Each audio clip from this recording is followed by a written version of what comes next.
Mình đi hết cả đồi nhà về đến nhà rồi. Ở nhà chắc là vợ con mình cũng mong ngóng chờ mình về lắm đây.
Tiểu Như ơi, bố về rồi.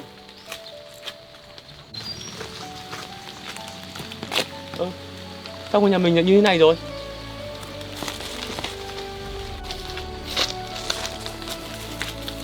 Tiểu Như ơi, Tiểu Như ơi, con đâu rồi? Ngôi nhà của mình sao lại trở thành hoang tàn như thế này rồi? Vợ con tôi đi đâu hết rồi?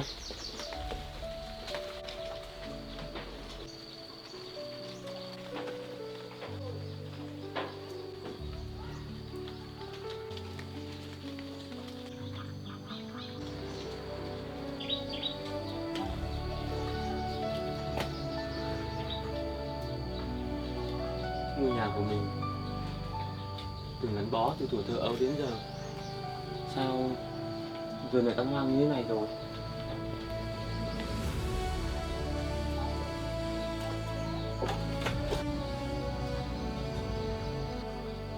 Không biết đã có chuyện gì xảy ra với vợ con mình mà vợ con mình giờ lại không còn ở ngôi nhà này nữa.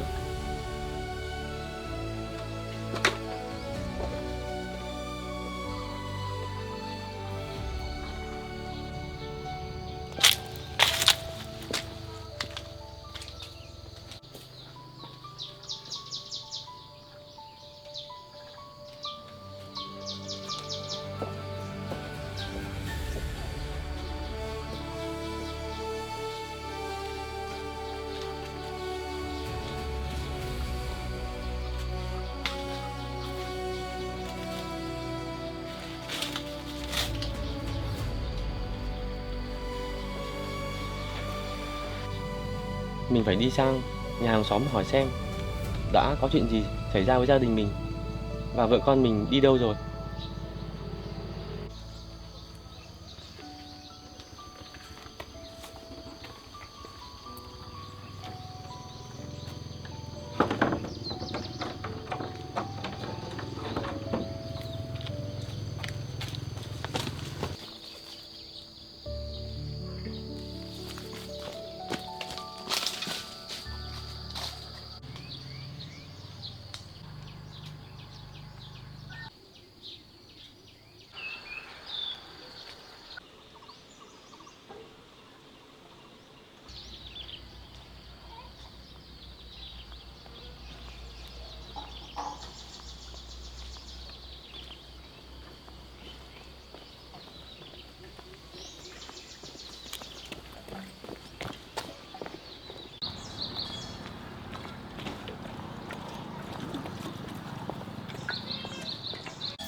Vâng, cháu chào bà. Có chuyện gì không cháu? Dạ vâng, cháu muốn hỏi nhờ bà một chút ạ. Thế cháu ngồi xuống đây, ngồi xuống đây.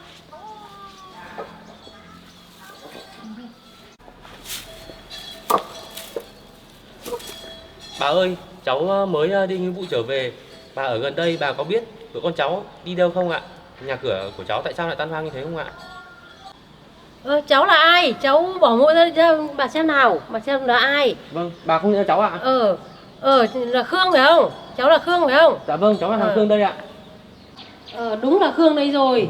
Cháu đi lâu quá, đi mấy năm mọi người cứ nghĩ là cháu hy sinh rồi. Dạ không đâu bà ạ. Cháu được cấp trên phân công cho cháu nên vùng biên giới, nên là vùng đó xa xôi hẻo lánh nên cháu không liên lạc được về với gia đình. Ôi tay cháu bị làm sao thế này? Dạ trong lúc làm nhiệm vụ cháu cũng bị thương nhưng không sao đâu bà ạ. Khổ thân cháu. Cháu đã về đến đây rồi, thế nhưng mà cháu phải thật bình tĩnh để bà kể cho câu chuyện để cháu nghe nhé. Vâng. Bà ơi, thế bà kể cho cháu về chuyện gia đình của cháu và vợ con cháu với ạ.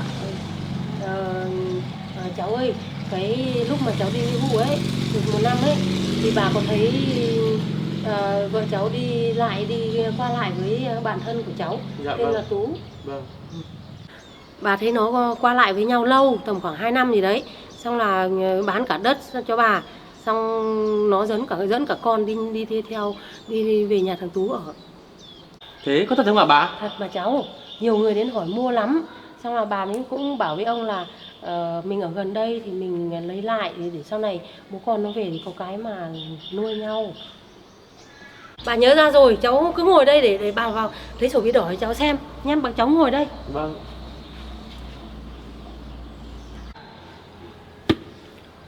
Chuyện gì ra thế này? Đây cháu ơi, bà vẫn cầm sổ ghi đỏ ở đây nhưng mà bây giờ sang hết tên của bà rồi. Dạ vâng ạ.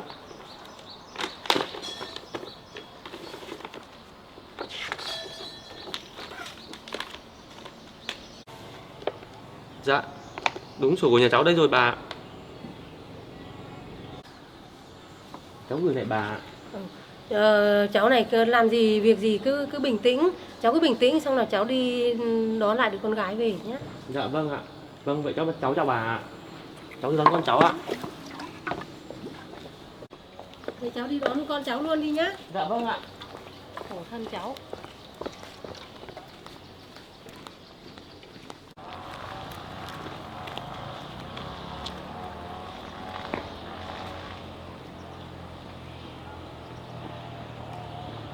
Khổ thân thằng cháu đi mấy năm về vợ bỏ đi theo trai, khổ thân.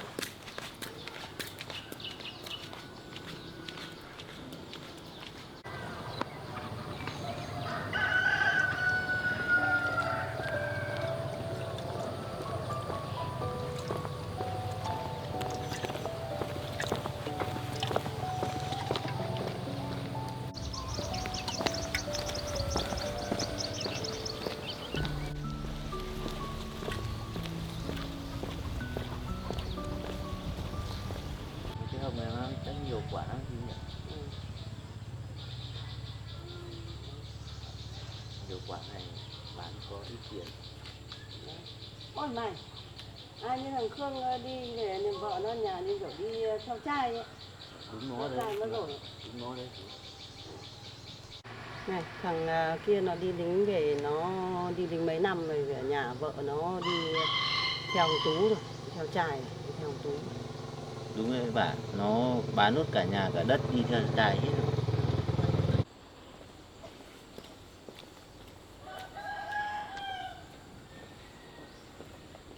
Cơ Khương sao mày đi lâu thế? Vợ con mày bỏ đi theo trai hết rồi. Ê, bé ơi, đi vào nhà đi.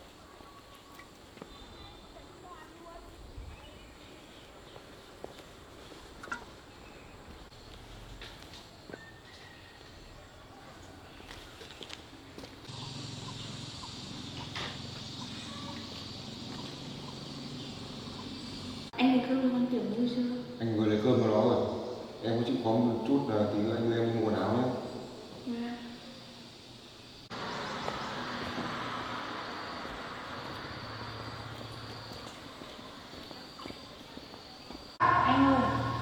anh lại đưa em về đây. Chứ bây giờ em mà vợ con ở ngôi nhà cũ đấy thì không biết là sẽ như thế nào. Còn đấy khổ lắm anh ạ. Có cái gì đâu em.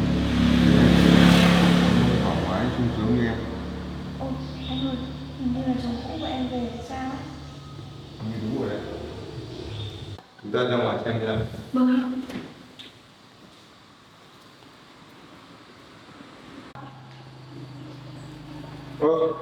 Mày về rồi à? Tao tưởng mày hy sinh mày kiếm chồng rồi chứ. Niên, anh làm gì sai? Sao mẹ đối xử với anh như vậy? Mà con gái của anh đâu? Anh đến tìm tôi làm gì?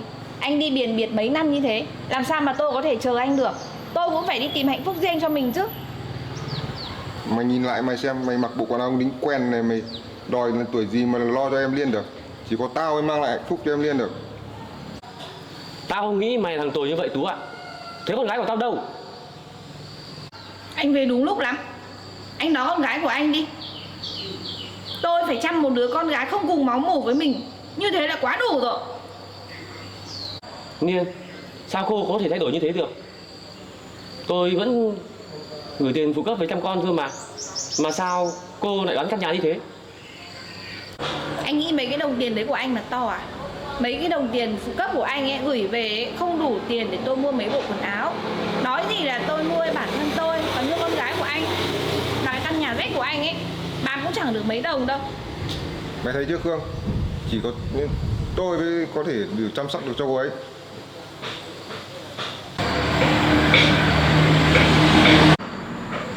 Tú, mày là bạn thân của tao cơ mà. Mày phải cảm ơn tao mới đúng chứ. Tao đã chăm lo cho vợ mày, xong này còn đứa con gái của mày nhặt về nữa. Mấy năm trời. Anh phải cảm ơn anh nữa. Niên, còn là cô nữa. Tôi không nghĩ cô thay đổi như thế đâu. Mà con gái tôi đâu? Thế con của tao đâu? Mày đừng bước vào nhà tao, bẩn nhà tao ra. Con mày tao để những cái kìa.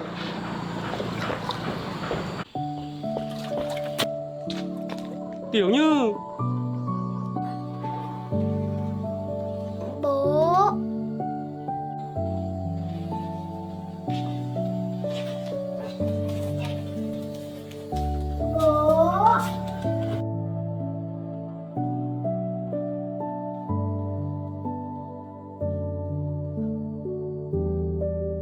Bố ơi, bố về rồi con nhớ bố lắm.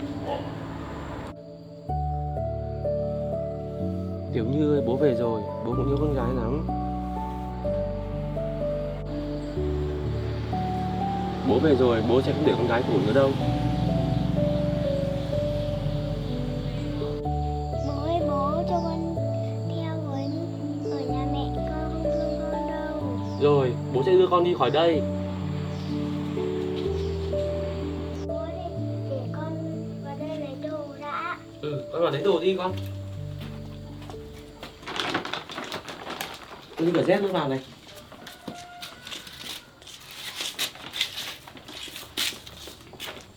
Tốt nhất là anh mang nó đi đi. Tôi cũng không thể nuôi nó thêm ở đây được nữa đâu. Đúng rồi đấy, ông mang nó đi, tôi để đây. Nó ở đây như lâu như thế là tốt lắm rồi đấy. Tôi đã về rồi, tôi sẽ đưa con gái tôi đi. Con gái theo bố. Anh đi là đúng rồi đấy. Đừng làm phiền cuộc sống của tôi nữa. Tôi sẽ lấy con tôi đi thôi. Hai bố con anh hãy đi thật xa vào. Đừng bao giờ quay lại tìm tôi nữa. Tôi và anh giờ phút này không còn liên quan gì đến nhau nữa đâu. Từ giờ anh đừng quay lại tìm Liên nữa nhá. Anh ơi, thế là chút bỏ được gánh nặng rồi anh ạ. Đúng rồi em ạ. Từ giờ em đừng nghĩ đến con bé em nữa. Đi, chúng ta đi vào nhà đi.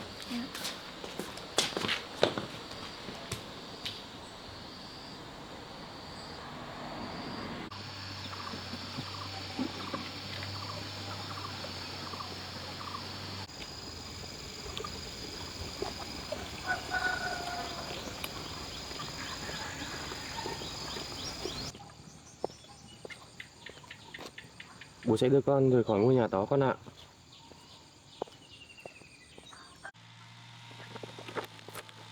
Con đến đây nhé, bố vào cho con đó.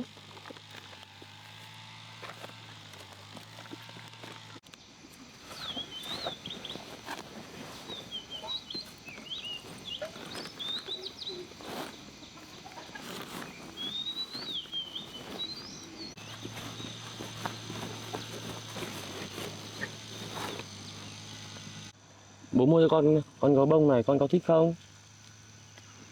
Bố ơi, con thích con gấu bông này lắm. Ừ.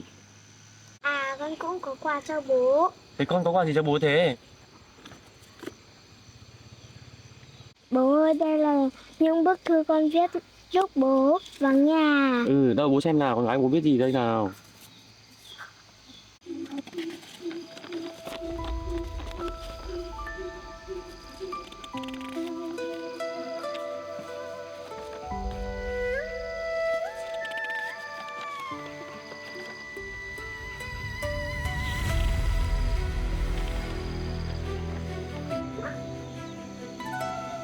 Con viết đẹp quá.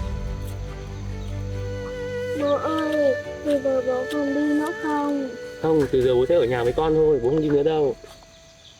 Bố ơi, mẹ không cho con đi học nữa rồi, mẹ bắt con ở nhà, con thích đi học lắm. Khổ thân con gái của tôi. Giờ bố về rồi, bố sẽ cho con đi học. Con gái của bố thiệt thòi nhiều rồi, bố sẽ bù đắp cho con. Bố ơi, tay bố bị làm sao thế này? À, tay của bố bị thương trong lúc bố đi làm nhiệm vụ con ạ. Bố có đau không? Bố không đau đâu, không sao đâu con ạ.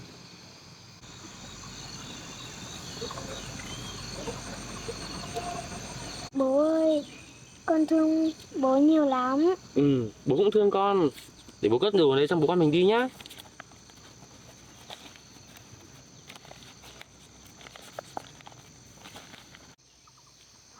Giờ bố con mình đi thôi con ơi. Bố ơi, đi đâu vậy bố? Con cứ đi bố.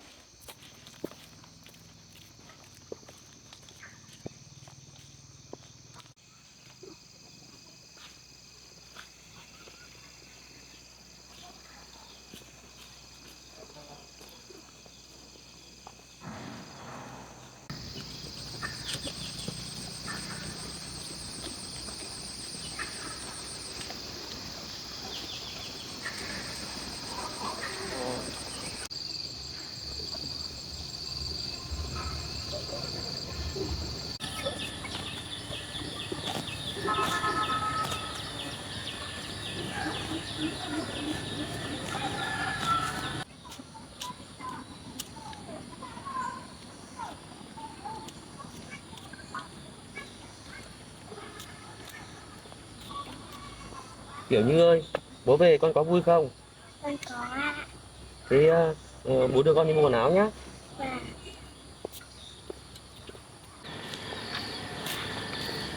bố ơi bố, sao lúc ở nhà mẹ bảo con là con không phải con ruột của bố? Bố ơi bố, thế con không phải con ruột của bố thật à?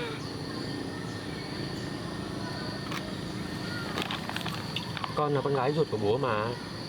Có những chuyện mà con chưa hiểu đâu, sau này con lớn lên con sẽ hiểu. Bố sẽ kể cho con nghe. Chắc là lúc nóng giận mẹ con nói như vậy thôi. Con đừng có suy nghĩ gì nhiều nhá. Vâng. Thế bố đi mua quần áo mới cho con có thích không? Bố sẽ mua dép cho con nữa. Con có thích ạ. Ở nhà mẹ không mua quần áo mới cho con. Bây giờ bố sẽ Kỷ Như đi mua quần áo mới nhá. Vâng. Đi bố con mình đi.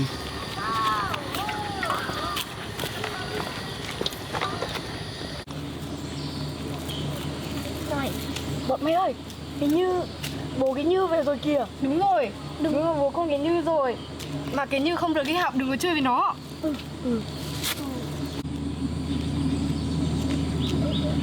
Con đừng nghe các bạn nói nhé. Rồi bố sẽ cho con đi học.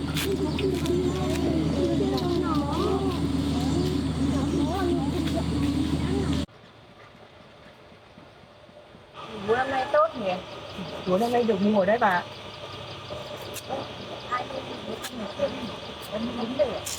Đúng là bố con là Phương rồi đấy. Lần này bà này, ở nhà nghèo khổ quá, vợ nó bỏ đi theo trai rồi đấy. Mà giờ dạy cho một đứa con nhỏ thế kia, lấy cái gì mà nuôi con bà nhỉ? Khổ thân con bé. Nhà khổ mất hết cả mình. Nghèo khổ quá, vợ nó bỏ đi theo trai đấy.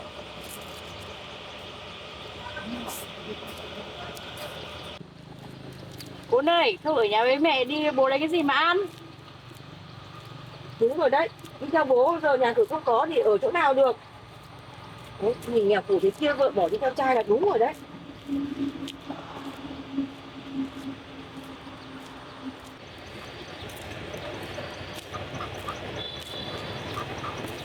Bố ơi, bố kìa, đi bố ơi, đi bố.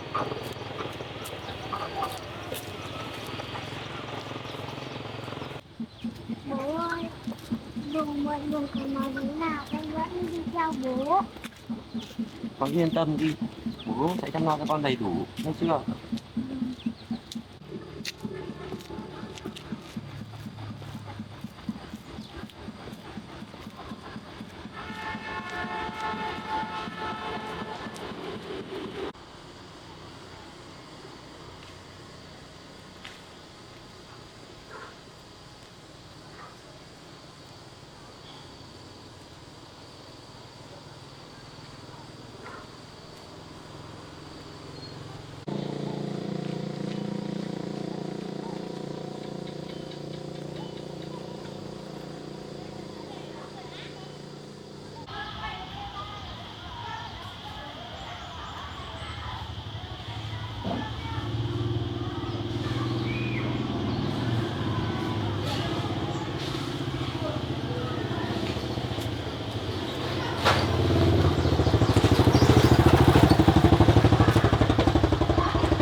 Bố con mình chọn dép ở đâu nhỉ con nhỉ?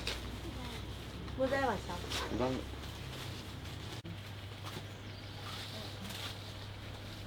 Bà thấy sạp hàng quần áo này ở bên này là của bà? Ừ, của cô ấy, cháu mua cháu cứ vào cháu chọn đi. Vâng.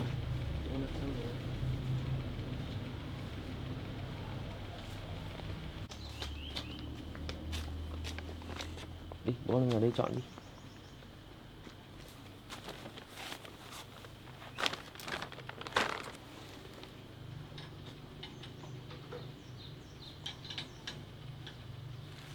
Con thích màu này không?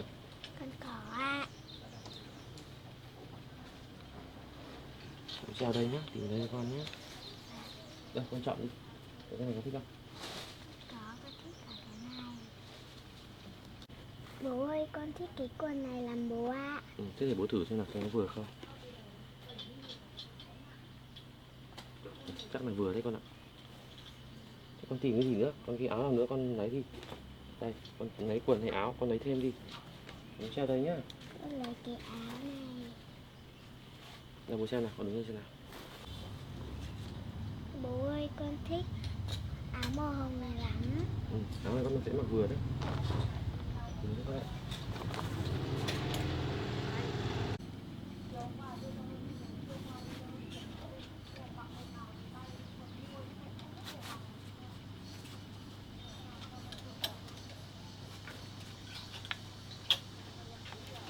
Đi con ơi.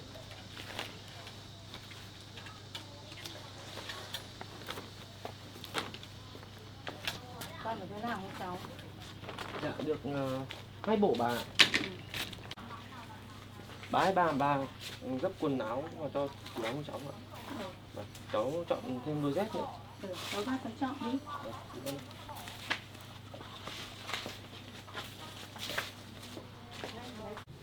Có thích cái này không? Cái này đôi nào? Đôi này nhá. Đây để bố thử xem nào. Có con vừa không? Chị con đây, ra đây bố thử cho con. con ngồi đó.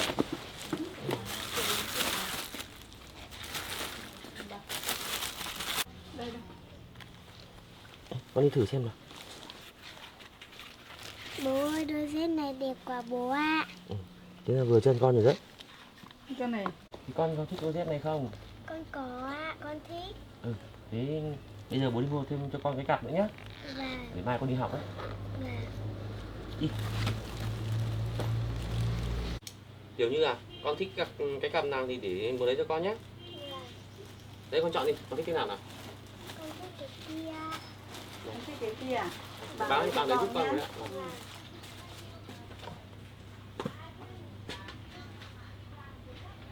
Cái này được không?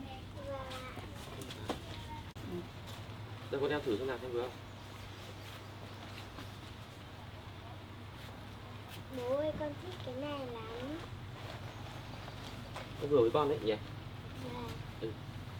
Thế quyết định cái này nhé con nhé. Vâng ạ. Để con để bà thanh toán tiền cho đã.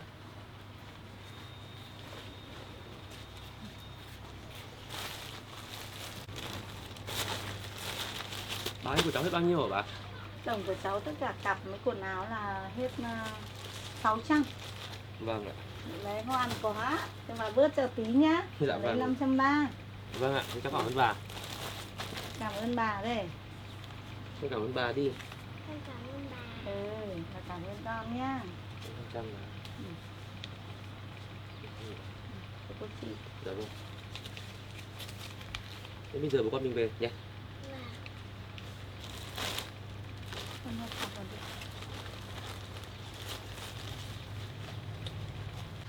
Bố ơi, bố con thích đeo cái cặp này luôn ạ.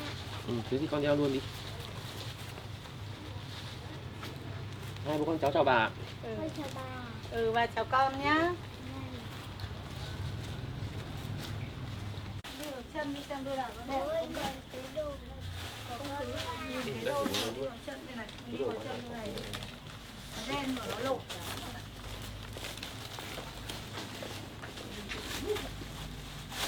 Mình uống một nhiều. Thế là xong rồi cho nó thoát. Cốc thì chả thấy đâu mà vỏ, chả thấy đâu ruột, chả thấy đâu. Nhất chẳng lấy đâu mà cấp không thể.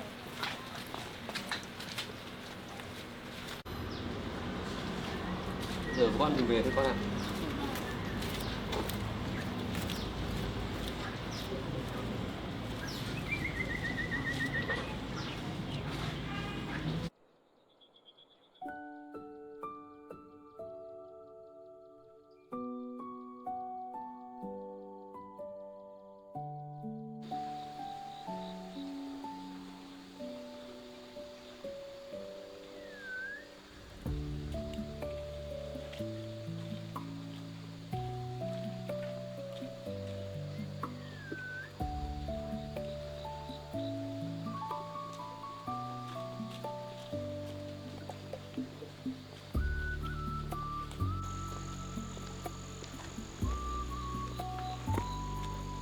Kiểu như ơi, con có nhìn thấy ngôi nhà ở dưới kia không? Con có ạ. Đó là ngôi nhà và mảnh đất mà ngày xưa ông bà để lại cho bố đấy. Vâng. Bố con mình bây giờ xuống đấy nhá.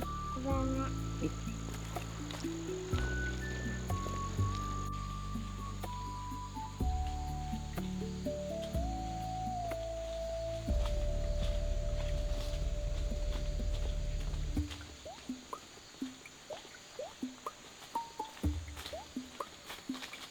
Con đi được không? Con có ạ. Con đi được ạ.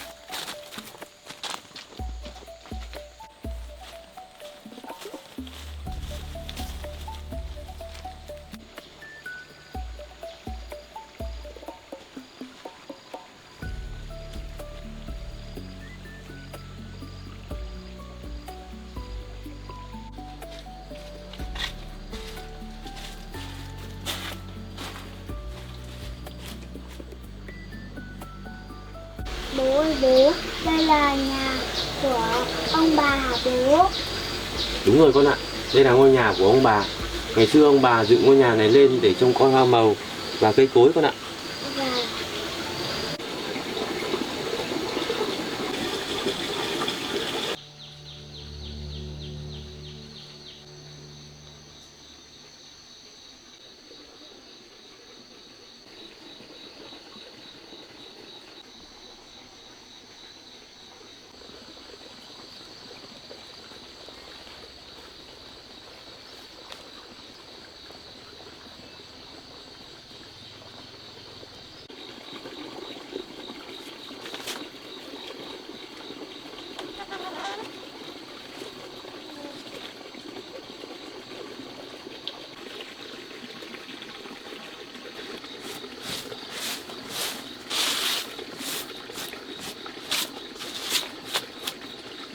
Kiểu như con để tạm đồ đây con ơi.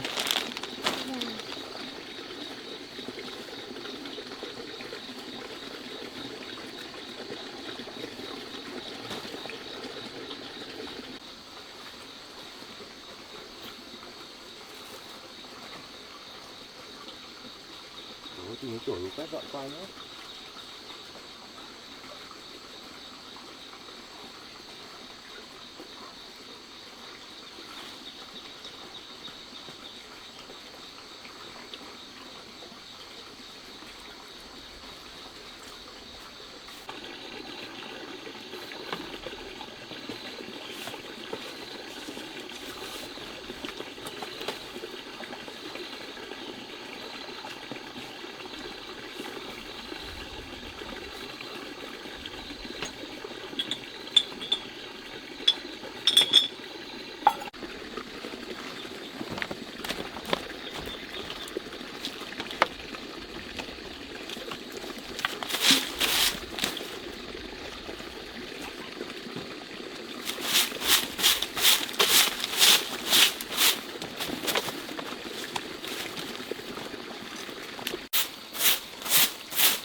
Để dọn dẹp mà qua chỗ này một chút. Có tí con ngồi ở đây.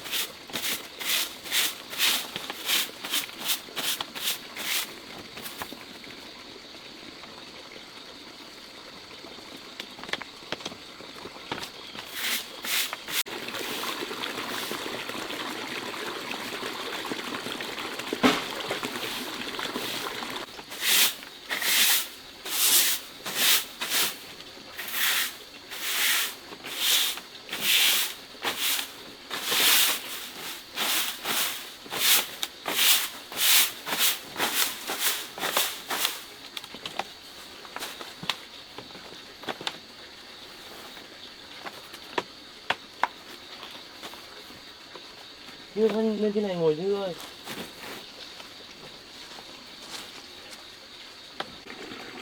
Như con lên trên này con ơi.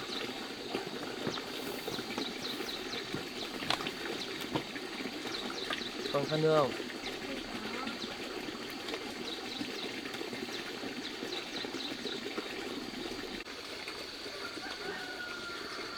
Uống nước rồi.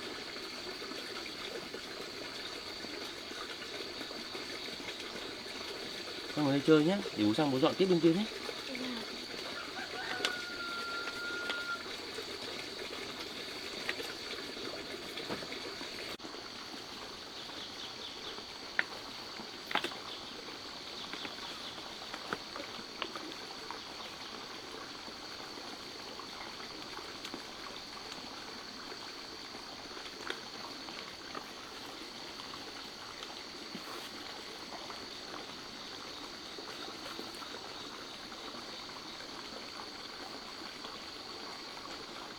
Bố ơi, bố cho con thay quần áo mới để bố. Để lấy cho.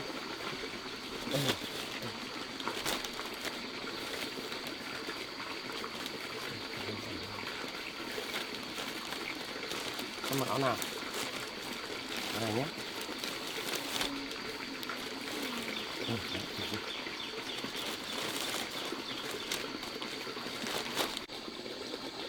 Con thay quần áo nhé, để bố sang bên này bố dọn dẹp ở bên này con nhé.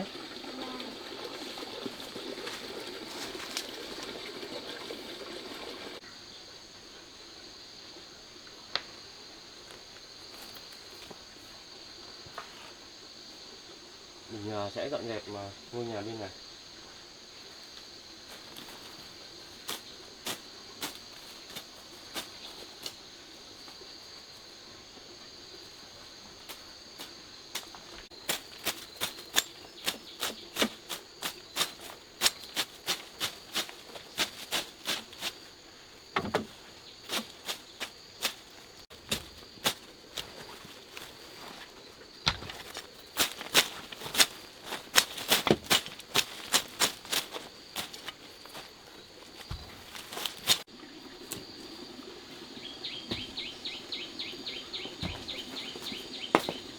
Bố ơi, bố thấy con mặc bộ quần áo này có đẹp không bố? Con gái bố mặc quần áo này đẹp quá. Con cứ sang bên kia chơi đi để cho bố dọn dẹp lúc bên này đã nhé. Vâng.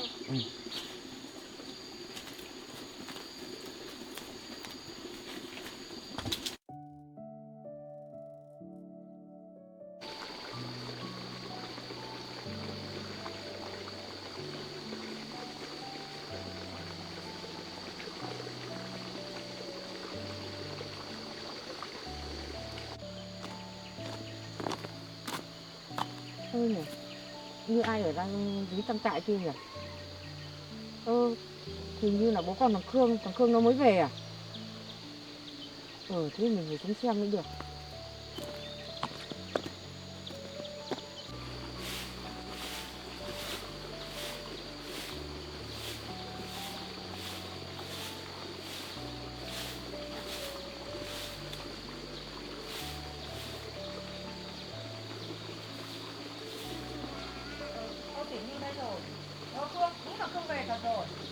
Bà, cháu chào bà.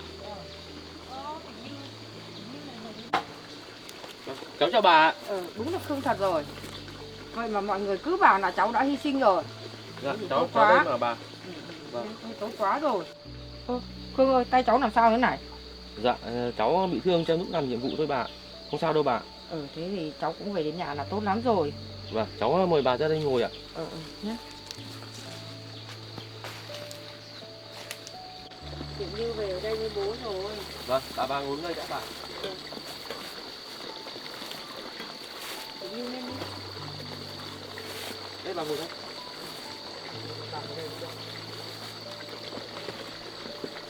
Cháu ơi, từ lúc cháu đi làm nhiệm vụ thì bà vẫn qua lại đây trông nom cái mảnh đất cây cối của cháu. Có nhiều lúc vợ cháu cứ đòi cái mảnh đất này để bán, nhưng bà bảo là cháu đã bán lại cho bà rồi. Nhưng thực tình là bà vẫn cầm giấy tờ của cháu. Lúc nào bà lại quay bà đưa lại cho cháu nhé. Dạ vâng, cũng may quá có bà trông giữ cái mảnh đất này cho cháu, không thì vợ cháu bán mất rồi ạ. Đúng rồi đấy. Khương à, cháu về đây cháu đã đón con gái về đây rồi, thế là tốt lắm rồi. Thì cháu về đây mà có thiếu thốn những cái gì thì cháu cứ gọi bà giúp được gì cho cháu thì bà giúp nhá. Vâng. Bà ơi, cháu cảm ơn bà. Trước tiên là cháu sẽ sửa sang lại ngôi nhà bên này để cho bố con cháu ở đã ạ. Đúng rồi đấy cháu ạ. Cháu đi lâu ngày thì nó cũng có cái hư hỏng nhiều, thì cháu sửa sang lại để bố con cháu có cái chỗ mà ở. Vâng. Cháu Khương à, thế cháu cứ dọn dẹp và sửa sang cái ngôi nhà này đi. Rồi nếu không có gì thay đổi thì cho Tiểu Như đi chơi với bà. Nhà bà có bạn Nhật, con có chơi với bạn Nhật không? Con có ạ. Chỉ có mỗi bạn Nhật chơi với con thôi. Đúng rồi, thế thì đi chơi với bà nhá. Đi, Đấy, bà con cháu đi chơi theo bà thì con cứ đi theo bà đi. Bố ơi, cho con sang nhà bà chơi với bạn Nhật nhá. Rồi, con đi chơi với bà thì con cứ đi chơi với bà nhá. Vậy bà ơi, bà cho con gửi Tiểu Như đi sang chơi với bà nhá, để cháu sửa sang lại ngôi nhà. Con Tiểu Như thì ngon lắm, cháu không yên tâm làm ở đây đi, xong mà bà cho Tiểu Như đi chơi với bà. Dạ. Đi, Con đi chơi với bà nhá. Vâng.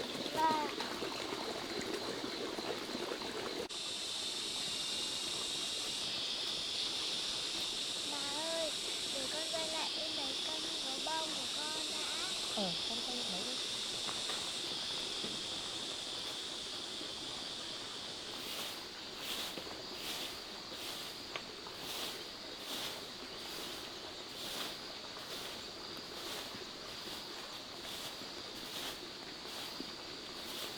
Tiểu Như hôm nay có quần áo mới có phải không? Vâng bố, vừa mới mua quần áo mới cho con đấy bà. Thế con thấy thích không? Con có ạ. Bố mua quần áo đẹp quá nhỉ. Tiểu Như đi chơi với bà để cho bố dọn dẹp nhà cửa con nhá. Vâng.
con đô này với con lành vào dùng được, mình phải tận dụng nó để lập lại cái ngôi nhà kia.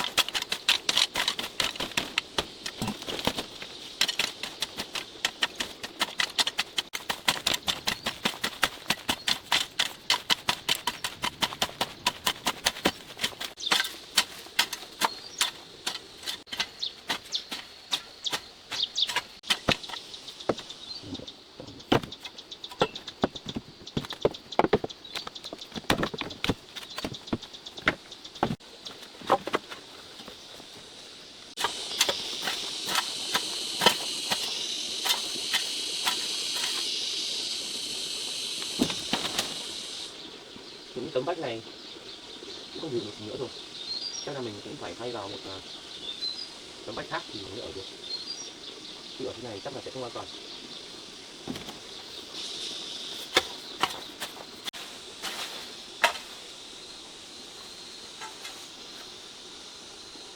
Xe ở nhà, cái tấm mái này vỡ hết rồi, mưa nắng thì chắc là sẽ rồi không ở được, chắc là phải thay hết thôi.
Như à? Nhật ơi, cậu đang chơi gì đấy cho tớ chơi với. Cậu ra đây chơi với tớ. Sao cậu có bông đẹp thế? Bố tớ vừa mới về. Ra chơi với tớ.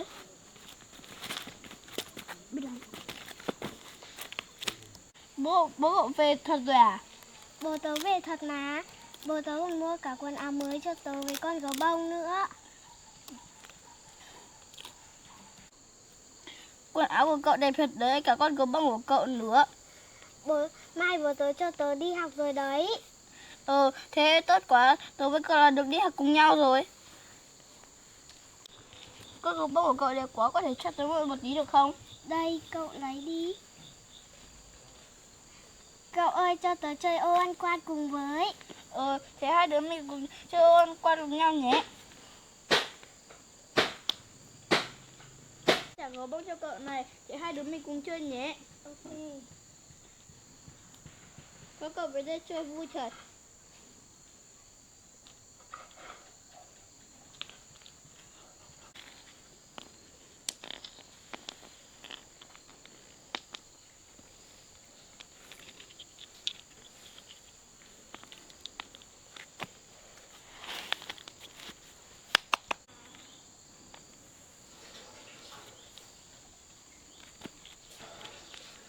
Như chơi giỏi quá, cậu thắng tớ rồi. Chúc mừng.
gái của bố về gì à?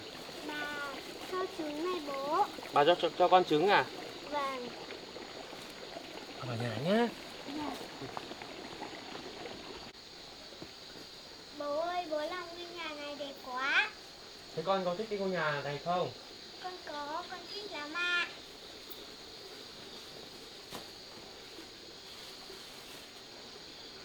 Bố ơi, để con đi cất gấu bông bố ạ. Ừ, con cất gấu bông đi.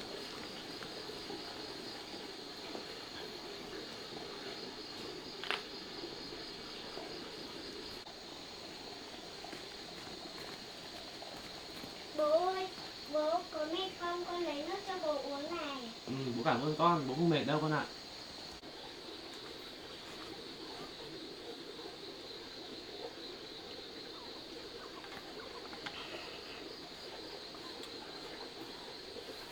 Bố ơi, sao tóc của bố bạc nhiều thế này? Tại vì bố con tuổi với lại bố ở đơn vị là bố nhớ con nhiều nên bố tóc bố bạc đấy. Bố ơi, bây giờ bố con mình ở cùng nhau, chắc tóc bố cũng không bạc nữa đâu nhỉ? Tóc bố sẽ không bạc nữa đâu con ạ.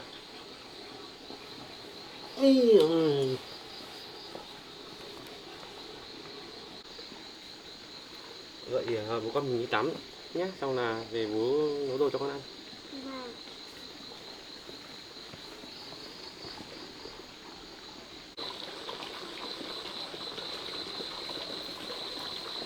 Con chờ bố tí nha.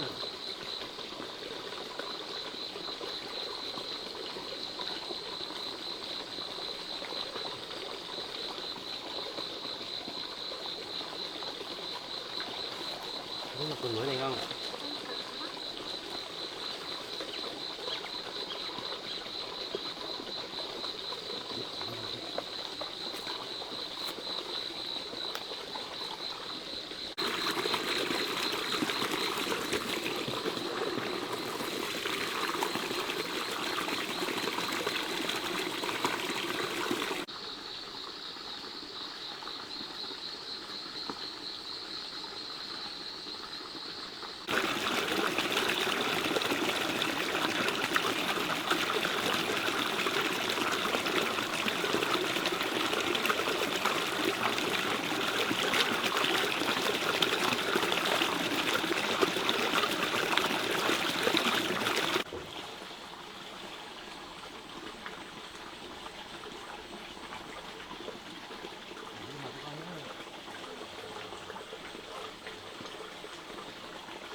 Tiểu Như ơi, con thay quần áo xong chưa? Con thay xong rồi ạ.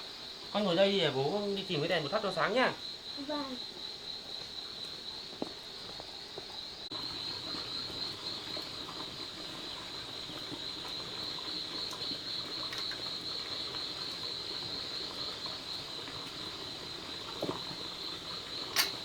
Bố ơi, bố có cái đèn sáng quá. Ừ, cái đèn của bố đem đi thắp sáng. Mai có điều kiện bố sẽ làm cái bóng điện nó to hơn như này con nhé. Vâng. Tiểu Như ơi, hôm nay bố con mình ăn tặng mì tôm nhé con nhé. Vâng.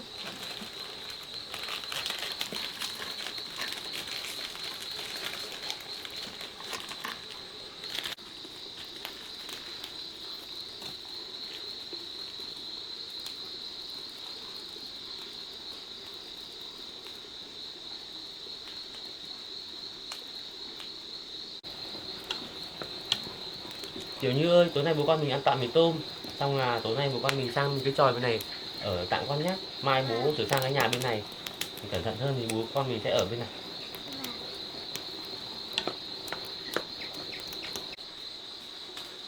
Bố ơi, bố nấu mì thơm quá. Ừ, chắc là con đói rồi đấy.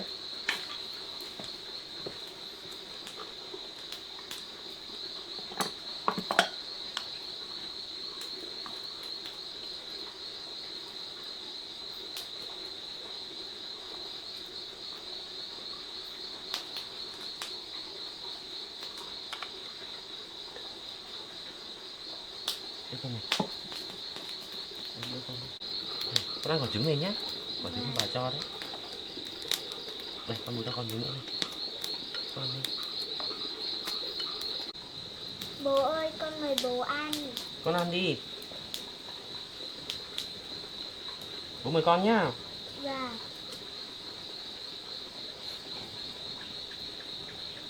Bố ơi, mì của bố nấu ngon thật đấy. Ừ.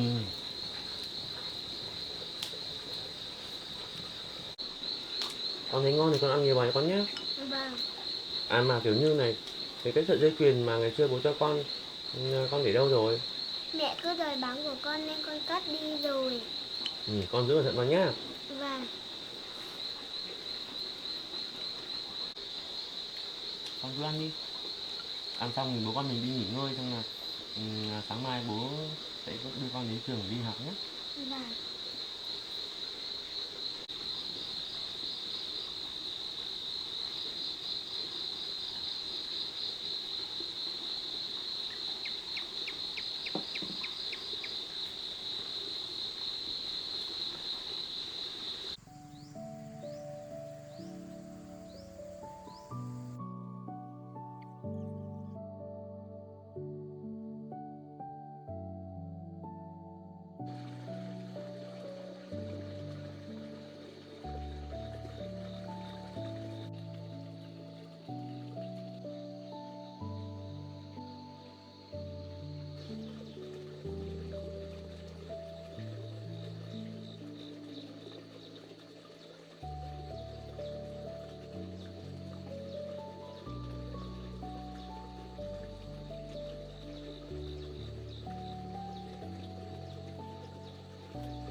Sáng rồi hôm nay còn phải đi nhập học với Tiểu Như nữa. Tiểu Như ơi, Tiểu Như ơi, dậy đi con ơi, Tiểu Như ơi, dậy đi con ơi, dậy đi, sáng nay bố con đưa con đi nhập học nữa con ạ. Bố ơi, sáng rồi à? Sáng nay con ạ. Dậy đi con ạ, từ sáng rồi hôm nay bố đưa con đi nhập học đấy.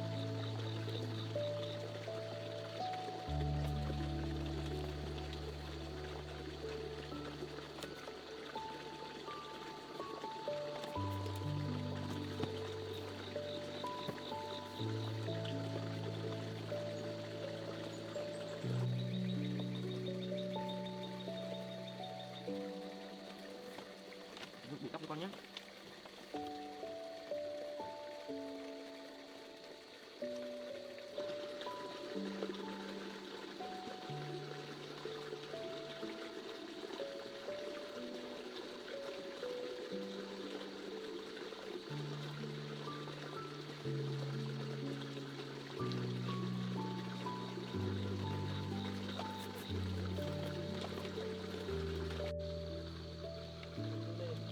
Mặt con ạ.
kiểu như con những tập sách con.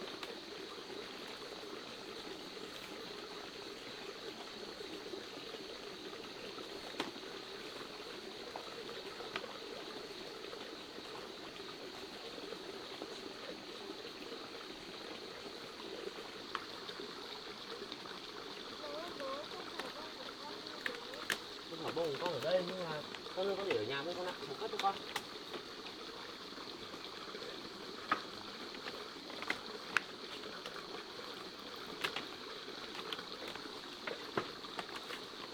Chờ bố đi nhé.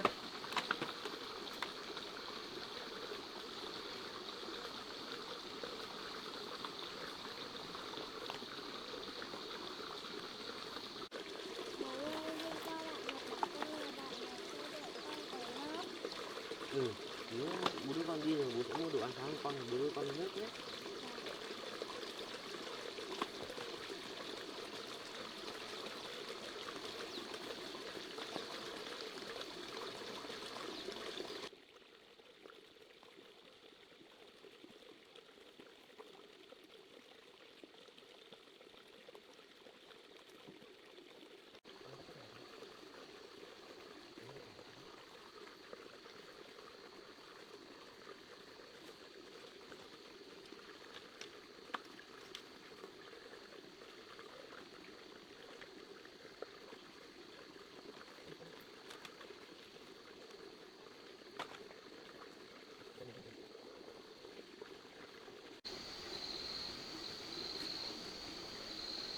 Bố đưa con đi học rồi bố sẽ mua ít đồ về bố sửa lại căn nhà này. Đi con này.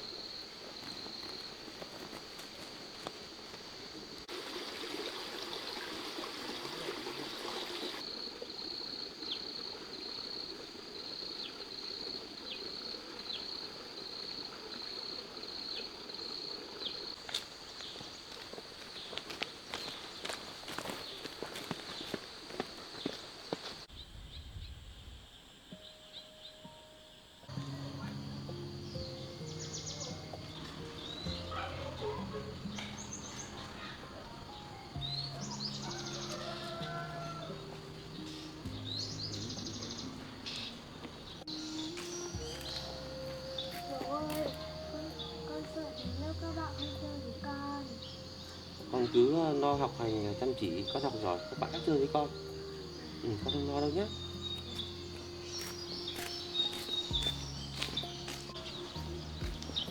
Để bố đi mua cái gì cho con nhé. Mua cả sữa nhé.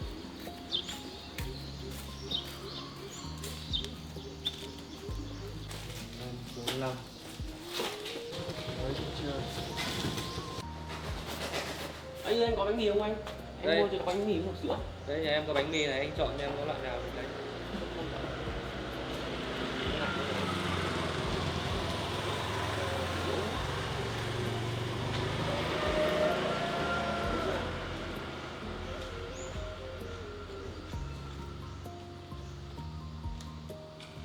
Còn mới ra cầu. Bao tiền anh ơi? 25.000 này.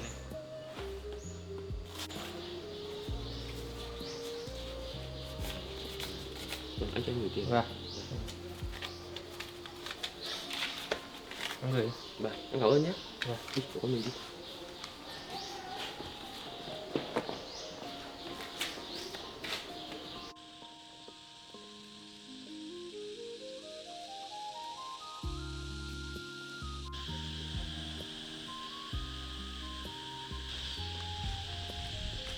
Đi học của con rồi.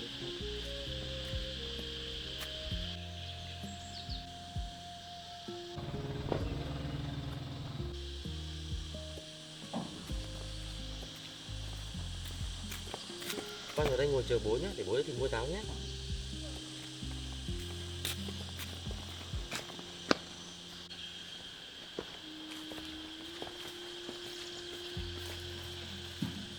Đây, con ngồi đây.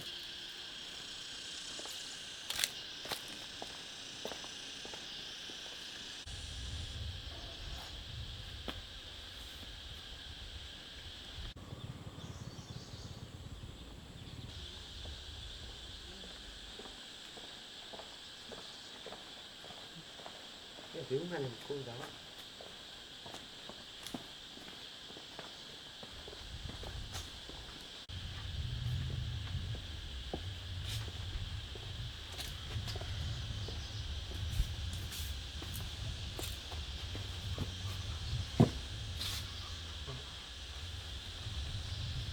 Như lại được đi học à?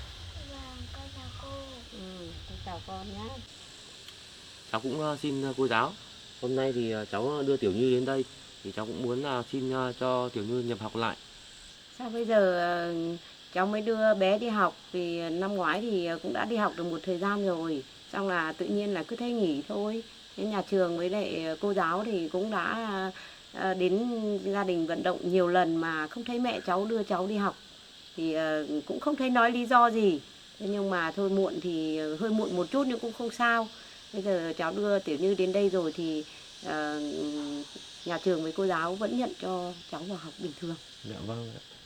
Trong thời gian cháu đi làm nhiệm vụ ấy, thì cháu cũng không biết vì lý do gì mà mẹ cháu lại không cho Tiểu Như đi học. Nên là khi giờ cháu về rồi thì cháu muốn cho Tiểu Như đi học tiếp ạ. Thì bây giờ Tiểu Như mới đi thì so theo độ tuổi thì Tiểu Như đã bị chậm mất một năm. Vì năm ngoái là Tiểu Như đang học dở lớp 1, cho nên bây giờ Tiểu Như mới đi học thì lại phải học lại từ lớp 1 đó ạ. Dạ vâng ạ. Và bây giờ thì sẽ như thế này nhá.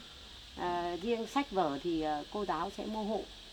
Vì bây giờ là nhà trường mình là vở thì cũng mua theo vở nhà trường, mà sách cũng học theo bộ sách của nhà trường thì cô sẽ mua hộ, và hết bao tiền thì cô sẽ báo lại cho cháu. Dạ vâng ạ, có gì thì cô báo lại cho cháu ạ. Rồi, thế còn lại thì nếu mà gia đình mình mà là hộ nghèo ấy thì cháu photo cái giấy khai sinh của Tiểu Như và mang đến đây để nộp cho nhà trường để nhà trường làm chế độ cho cháu. Dạ vâng. Cháu cũng biết là Tiểu Như đi học muộn chậm so với các bạn, nên là cháu cũng rất mong nhà trường giúp đỡ để cho Tiểu Như theo kịp các bạn ạ. Cháu cứ yên tâm, bây giờ Tiểu Như đi học là tốt rồi. Nhà trường trước hết là đầu tiên là cô giáo chủ nhiệm là cô, và nhà trường cũng sẽ tạo mọi điều kiện để làm sao cho Tiểu Như tiếp thu được các kiến thức để bằng với các bạn.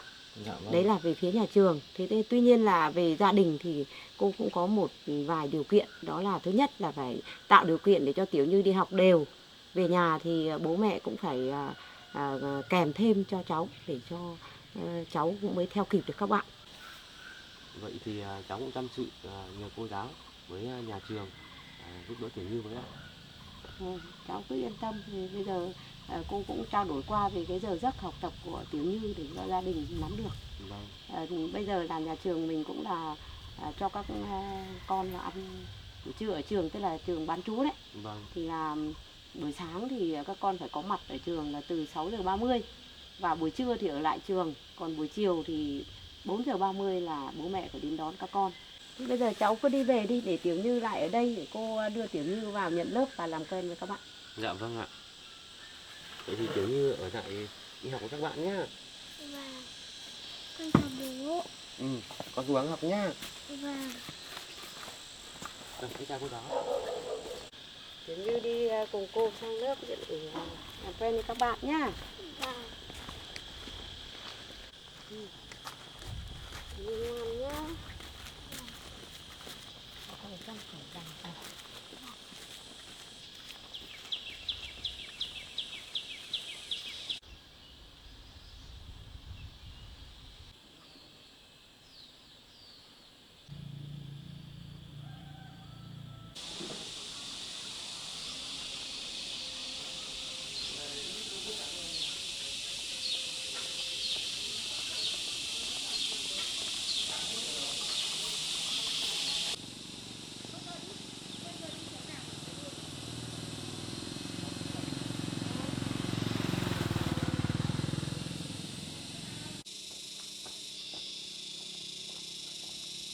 Anh chào chị ạ.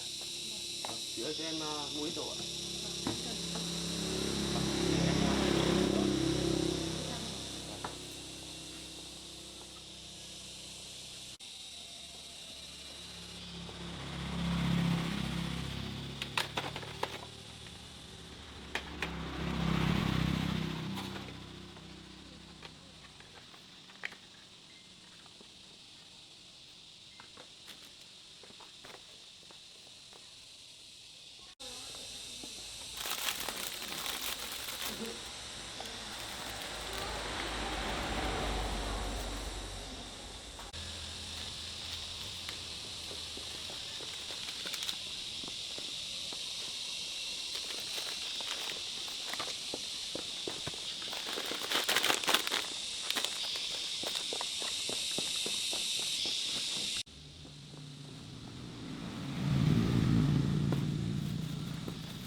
bóng cho em với ạ.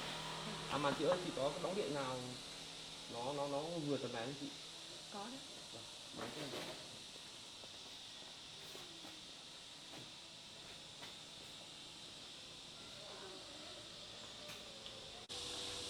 Vâng, em lấy này được chị ạ.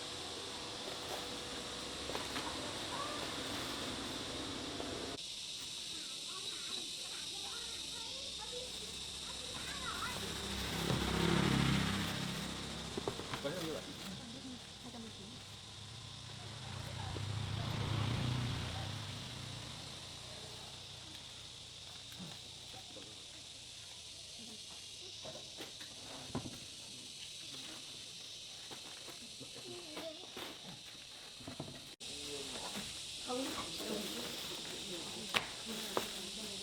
Vâng, em chào chị, em đi ạ.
tương đối chắc chắn rồi. Khung cửa này thì mình cũng đã làm xong.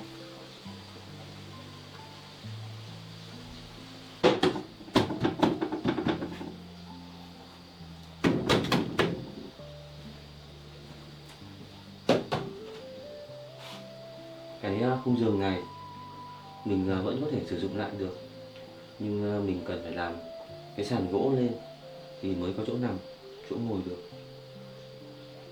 Nhưng trước tiên phải lau dọn sạch sẽ hoàn toàn.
Như vậy là tối nay hai bố con có chỗ ngủ yên tâm rồi.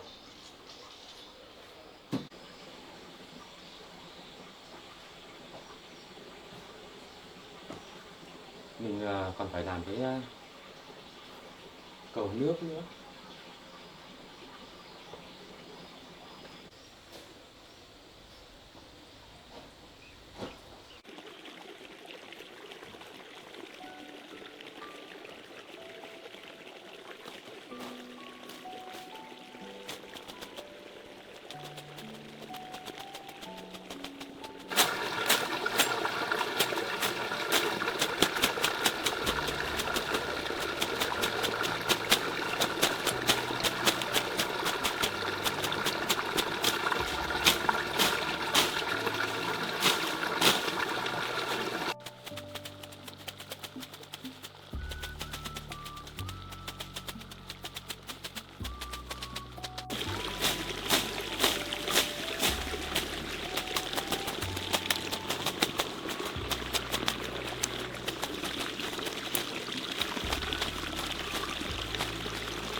Cái chặn này mình sửa qua chắc là vẫn dùng được, còn tốt đấy.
Tối nay hai bố con mình có chỗ ở kiên cố hơn rồi.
Khu vực này sao suối cạn thế nhỉ? Có cá này.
Cái hố này có nhiều cá quá.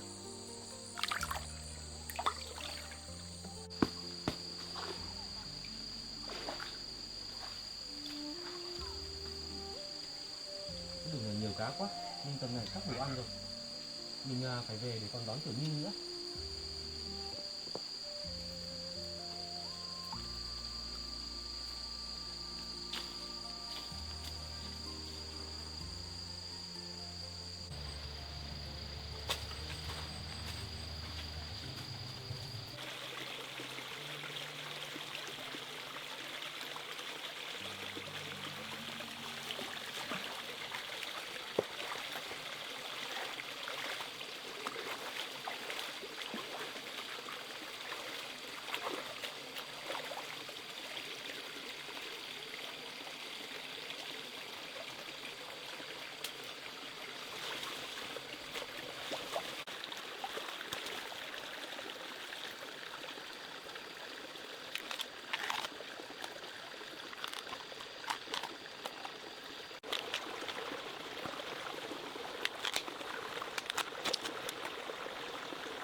đến giờ đón Tiểu Như rồi, mình phải đi đón Tiểu Như về đã.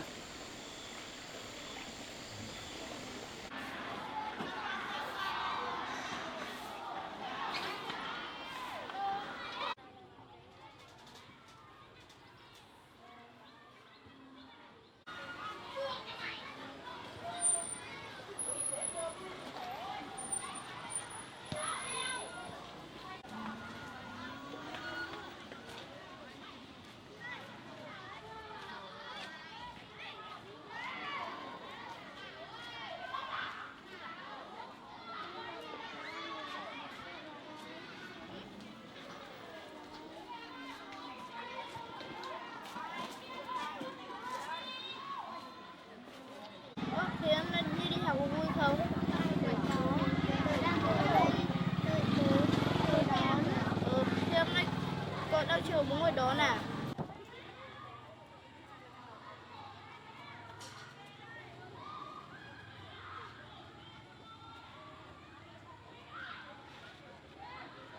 Như ơi, nếu có bài nào không hiểu thì cậu có hỏi tớ. Bài nào tớ không hiểu tớ sẽ hỏi cậu. Như ơi, bố cậu đón kìa.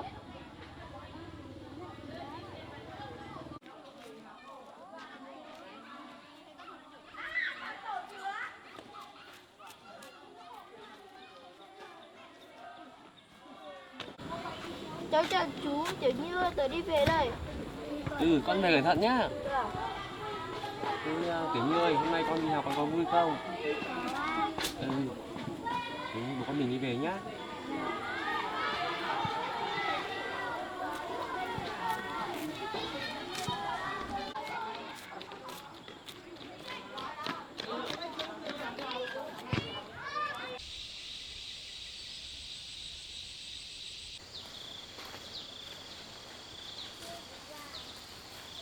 Ôi bố ơi, bố làm nhà đẹp quá.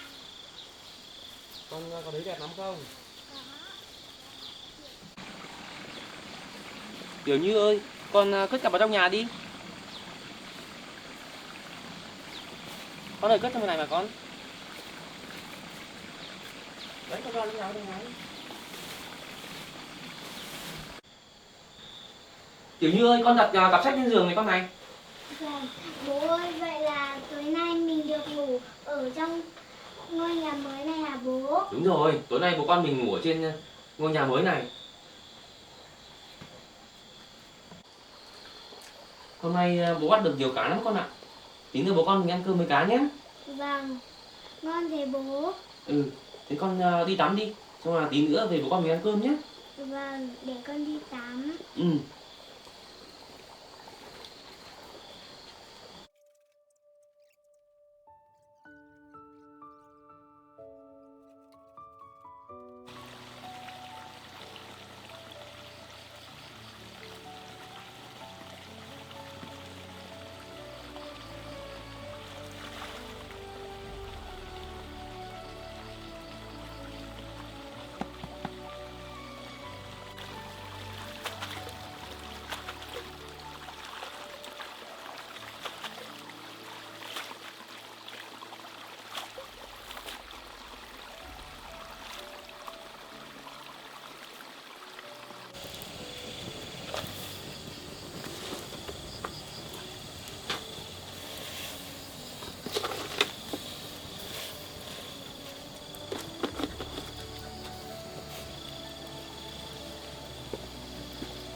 nướng cá hả bố? Con thích ăn cá nướng lắm.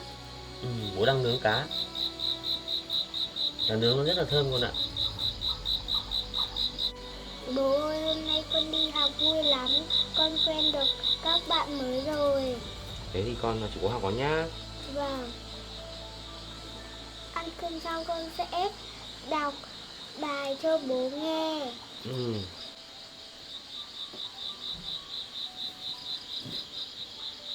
Mặt trời tối rồi.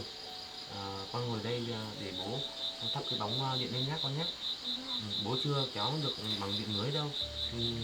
Bố dùng bằng kim thôi.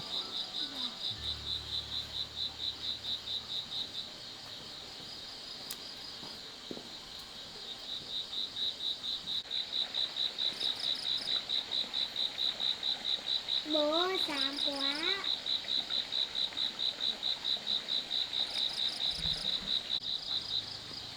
Con đến việc buổi sáng không con? Có bố ơi, và đến trưa con thấy thơm lắm rồi. Để chắc là chờ một tí là chín đấy.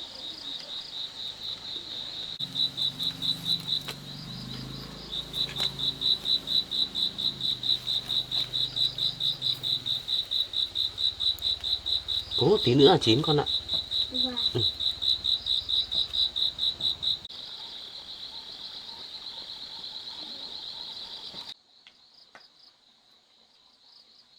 Con ăn cơm của con này.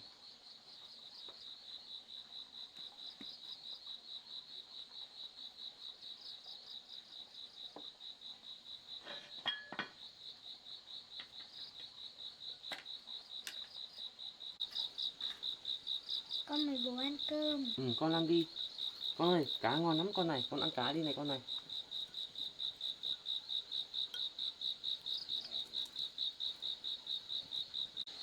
Trứng nữa ơi, con để bố gỡ xương cá cho.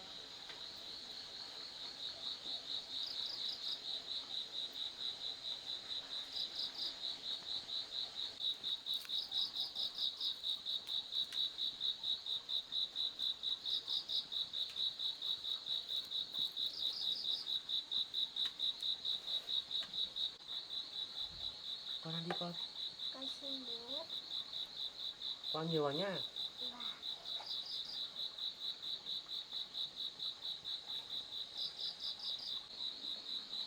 Cảm ơn lắm, bố cũng ăn nhiều vào nhà bố. Con ăn nhiều vào nhá.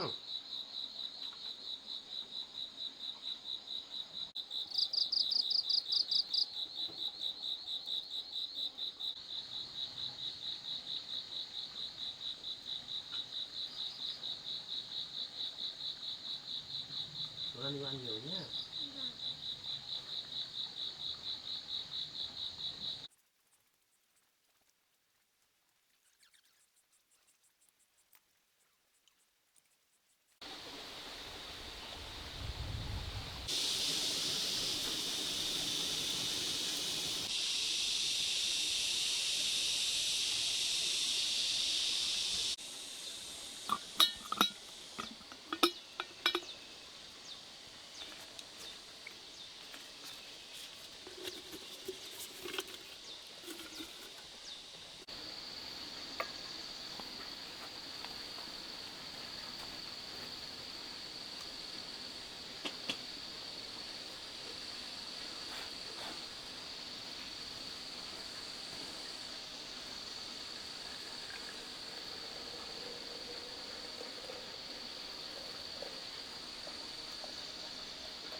Hôm nay nhiều việc mình cần phải làm quá, nhưng chắc là mình phải đổ cái nền này trước để cho cái nền này nó sạch sẽ một chút. Thời tiết nó cũng mưa nắng thất thường.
mình phải đi ra suối để tìm cát, lấy cát về.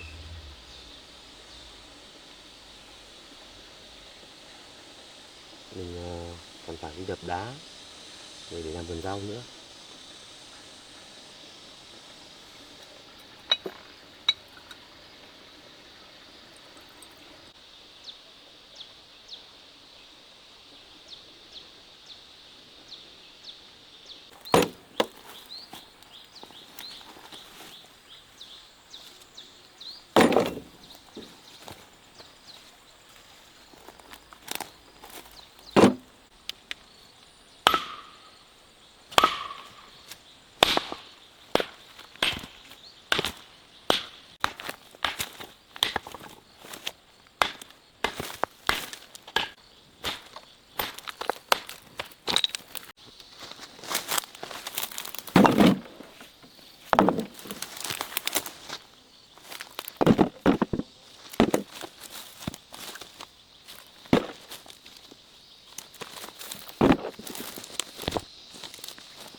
Mình tưới như thế này thì độ ẩm nó cũng tương đối rồi. Mai mình sẽ đi mua rau giống về trồng rồi mình sẽ tưới thêm.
Tầm này chắc là hai bố con cũng đủ ăn rồi. Mình bắt như vậy thôi.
con trai này to không con?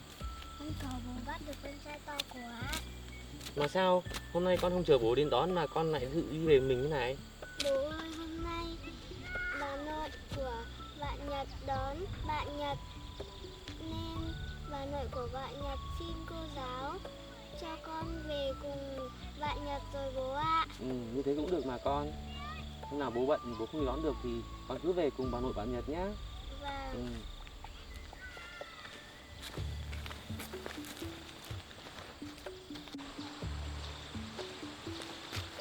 Tiểu Như ơi, thế hôm nay con thích ăn món gì để bố nấu cho? Ở đây có cả ngao này, cả ốc nữa này, có chai chai này. Bố ơi, con thích ăn canh rau ngót bố. Làm canh rau ngót cho con nhé bố. Bố làm canh rau ngót cho con.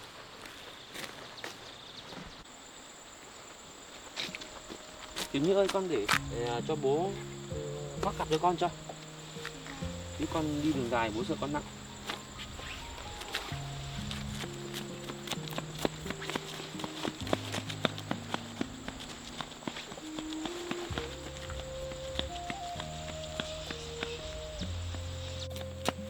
Tiểu Như ơi, con đi từ từ thôi. Bố ơi, bố đi nhanh lên bố.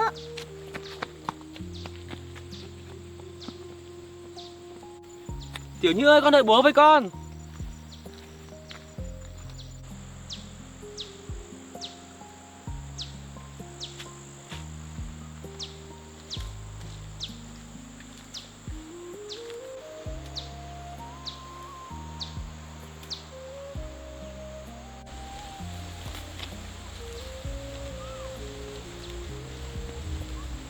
Tiểu Như đang làm gì đấy con? Bố ơi, hoa đẹp lắm. Con tặng bố này. Bố cảm ơn con nhá. Con cầm luôn cho bố.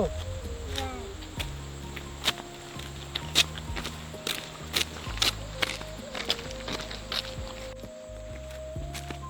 Bố ơi, bố có thích bông hoa này không? Hoa Tiểu Như tặng cho bố thì bố thích lắm. Bố cảm ơn con nhá. Vâng. Thì bố con mình về nhá, về để bố nấu cơm nhá.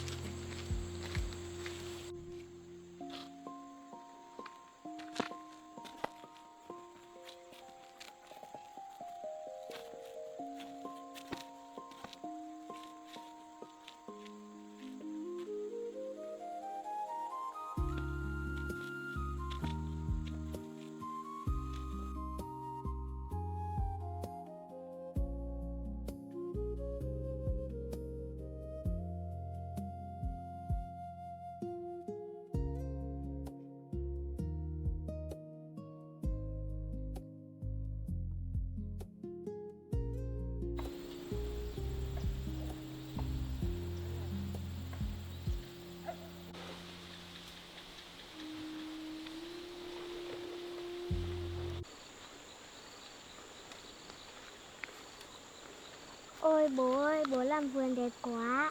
Cái vườn rau bố làm được rồi. Mai bố sẽ mua rau về trồng để bố con mình không phải đi ra chợ mua rau nữa.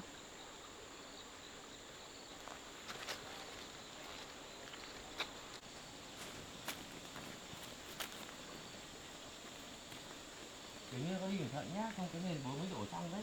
Đi nó còn mềm các bạn ạ.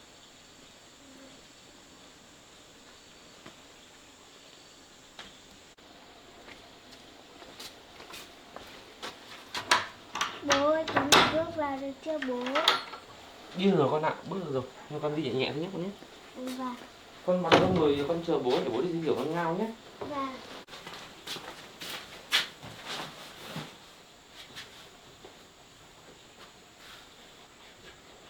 Bố ơi, để con chạy ra xem vườn rau của bố.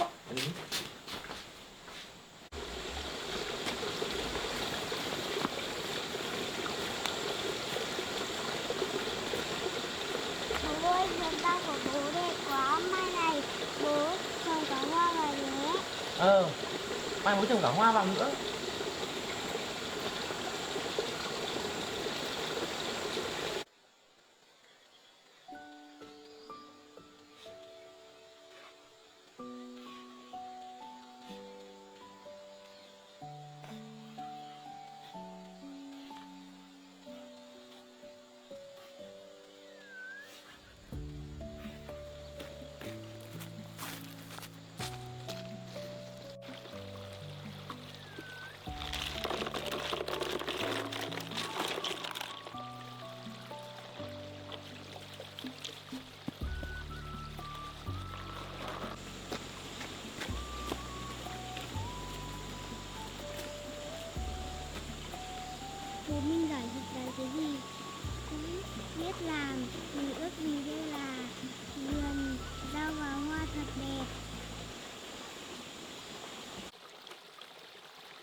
con thích ăn canh rau ngót lắm.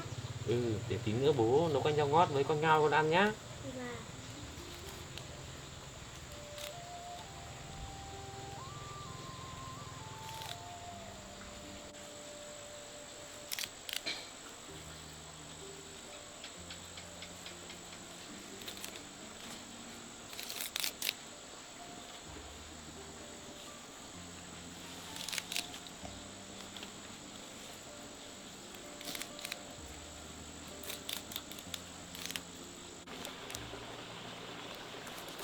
Và bố ơi, hôm nay con đi học vui lắm, cô giáo còn khen con học giỏi nữa.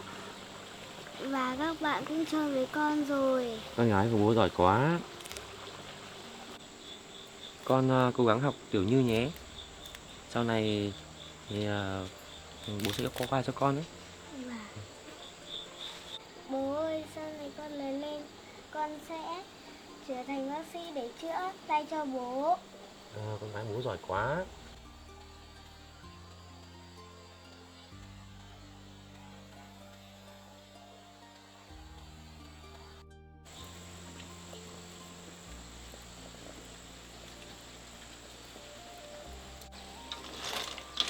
Bố ơi, con trai này to quá. Tí nữa bố sẽ làm sạch cho bố xào cho con ăn nhá. Còn đây là bố cái canh ngao này bố sẽ nấu canh rau ngót cho con.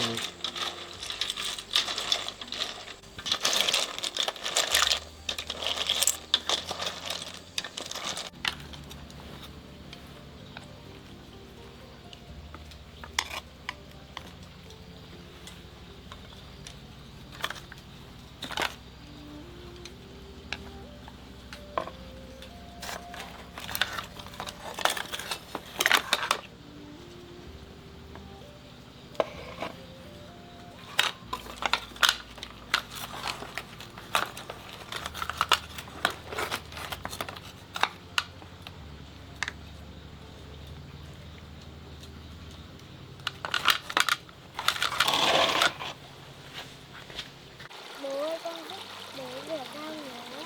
Con rửa rau cho bố đi.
A, Á, Ớ, Bờ, Cờ. Con đọc bài à con? Vâng. Sắp 9 rồi con ạ. Con cất sách đi xong là tí ăn cơm xong thì bố con mình học tiếp con nhé. Vâng.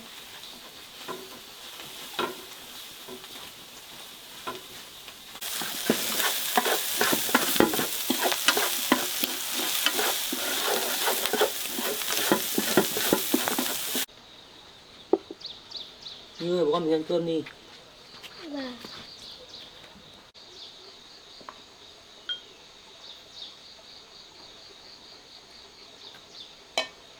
Bố ơi, thơm quá. Con ăn cơm đi. Ăn cơm xong thì bố đưa con đi tắm nhé. Vâng. Con mời bố ăn cơm. Con ăn cơm đi. Đây con ăn nhiều vào nhé. Vâng. Đây con ăn này nữa này. Bố ơi, bố cũng ăn nhiều vào nhé. Con ăn cơm con thấy ngon không? Con có ạ. Ăn cơm với bố con ăn cái gì cũng thấy ngon. Còn ở với mẹ dọa con ăn cơm không thôi. Con ăn đi.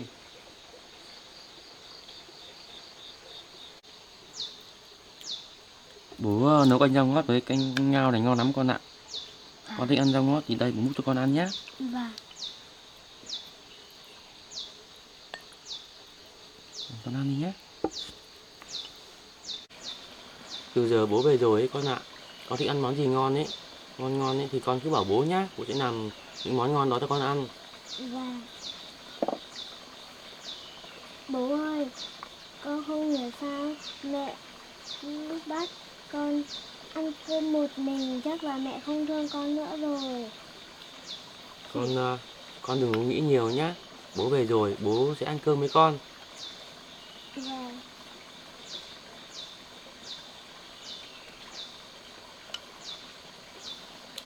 Bố ơi, chỉ có bố thương con nhất thôi, con cũng thương bố nhất.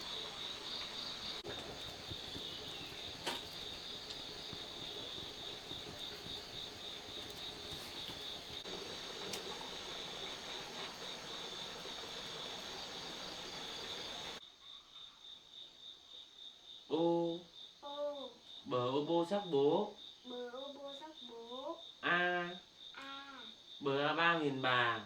bờ a ba nghìn bà. E, E, bờ em be sắc bé. bờ e bê sắc bé. Con à, mai bố sẽ đóng cho con một cái bàn học nó vừa vặn hơn với con. Chứ bàn học này nó cũng hơi ngu nghiêng con nhé. Vâng. Bàn học này hơi cao so với con ngồi này nó hơi cận chữ vào mắt.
Bố ơi, con yêu bố nhiều lắm.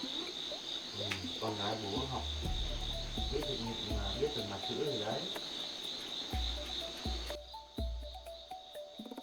Con cò mà đi ăn đêm, đậu phải cành mềm, nấu cổ xuống ao.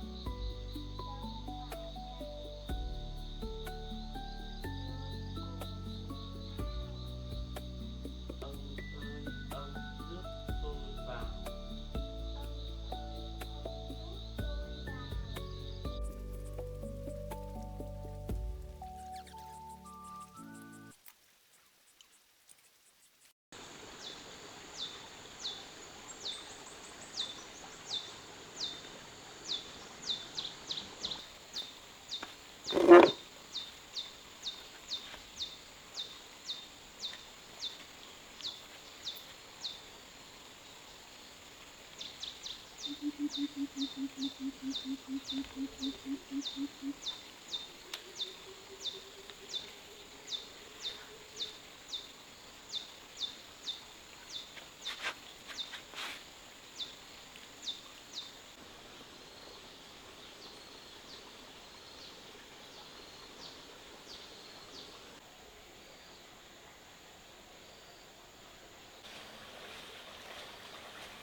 Tiểu Như ơi, Tiểu Như dậy đi con ơi, dậy đi để ăn sáng rồi con đi học con ạ.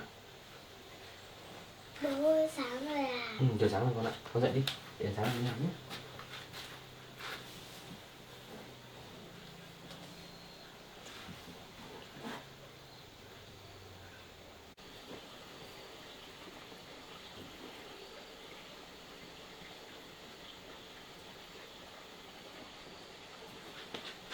Anh ra ngoài cũng buộc tóc cho con. Con đang nghỉ đây nhá. Vâng.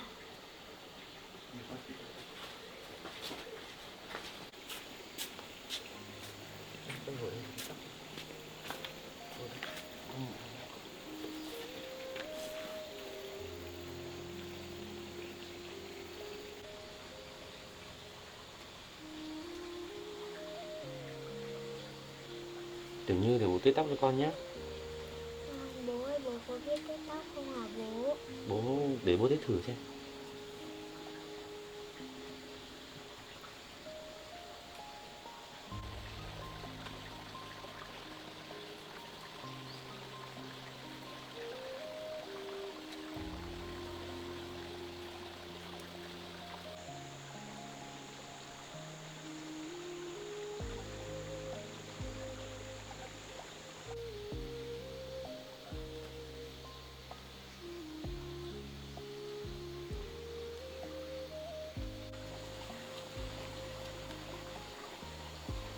Tiểu Như ơi, bố tết tóc xong rồi đấy. Con thấy bố tết tóc thế nào? Bố ơi, con thích bố tết tóc lắm. Mai hội tết tóc con tiếp nhé. Bây giờ con đi xuống rửa mặt đi. Xong là đánh răng rửa mặt đi để như ăn sáng nhé. Để con còn đi học không muộn nữa con ạ. Đi, con đi rửa mặt đi.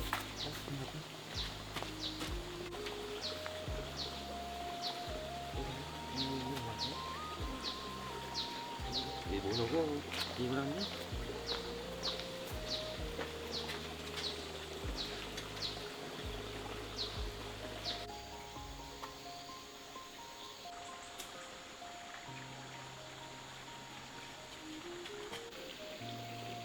Tiểu Như ơi, xong chưa con ơi? Nên để ăn mì ăn sáng con ơi.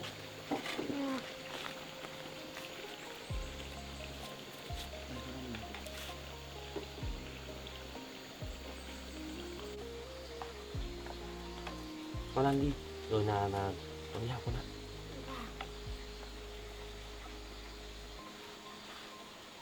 Bố ơi, con thấy ngon lắm. Bố lúc nào nấu mì cũng thấy ngon. Con ăn đi, thấy ngon con ăn đi. Ăn đi con nhé. Và con mời bố ăn.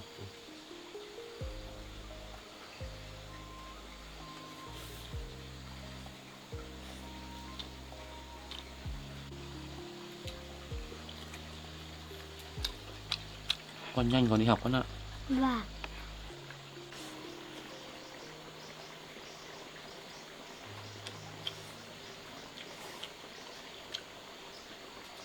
Con nhiều vào con nhé.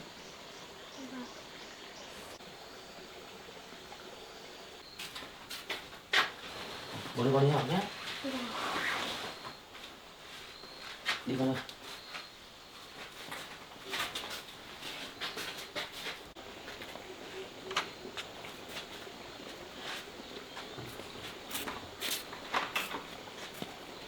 Đi con ơi.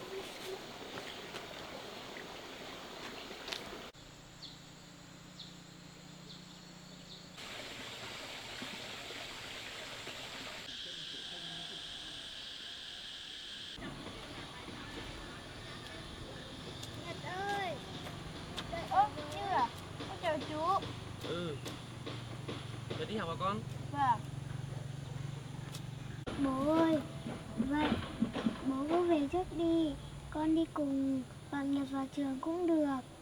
Vậy cũng được. Thế thì con đi học con chịu cố học con nhé. Vâng. Đây cặp sách đây, con đeo vào cặp. Con về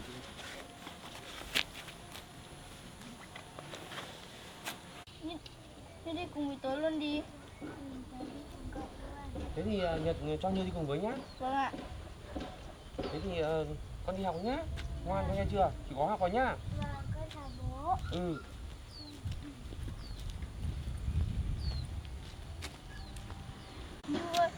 hình hết đấy. Bố thấy hiền lắm. Sao tết tóc cho cậu mà đẹp thế? Bố thấy tết tóc cho tớ đấy.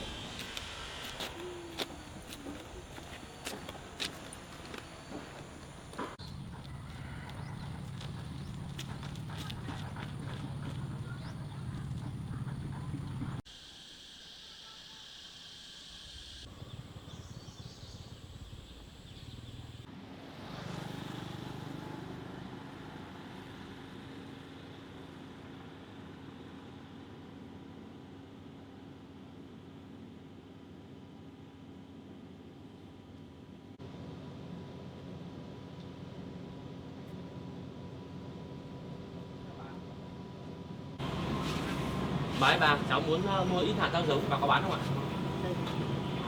Đấy, cháu chọn đi ở kìa.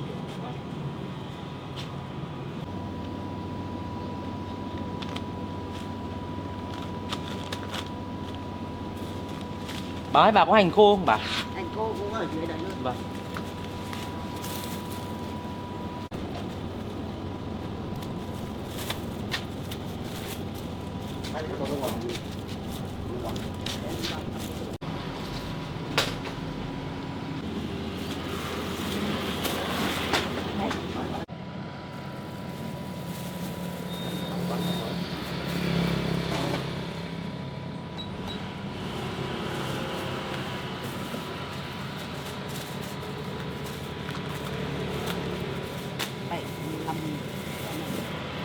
Bà ơi, bà thế ở đây bà có rau giống cấy luôn không bà? Bà có kia thì cháu cây luôn có kia. Vâng ạ.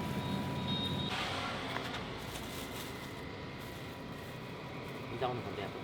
Chắc là mình hút cái này luôn.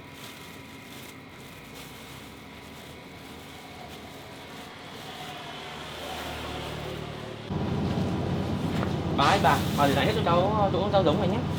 Chỗ rau giống này tất cả chỗ này 100.000. Vâng ạ. 3 túi này. Vâng, cháu lấy hết ạ. Bà có cả mũ bán hả bà? Bà bán cả mũ. Mũ này bán nào bà ơi? 50.000 một cái. Vâng, thì bà bán cho cháu một cái.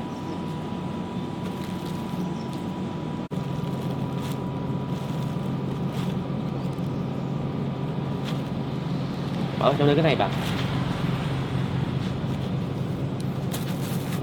Bà cộng tổng cho cháu với ạ. Chỗ đây của bà hết 125.000. Vâng. Đủ chưa?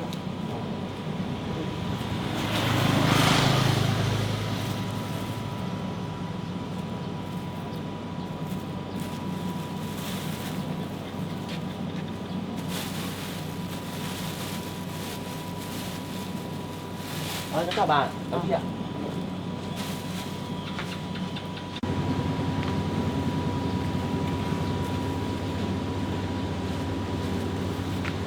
Cái mũ này đẹp quá.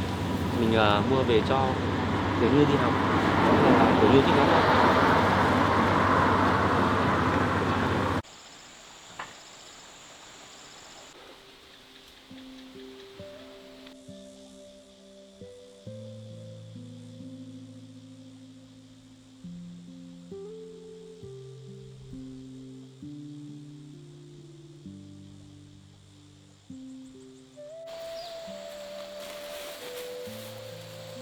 Mình cất đồ rồi tranh thủ mình cấy rau luôn.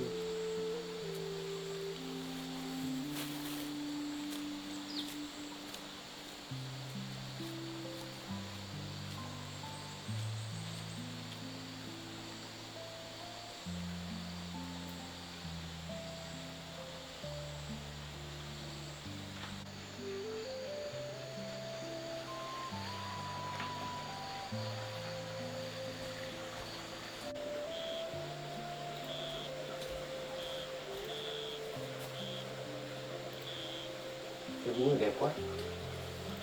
Tiểu Như đi học về, Tiểu Như nhìn thấy cái mũ này chắc là rất là thích đấy.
Cháu cho Tiểu Như cái bàn học của con nhé. Chú ngồi cẩn thận thôi.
Đóng bàn học tầm này là hợp lý với Tiểu Như.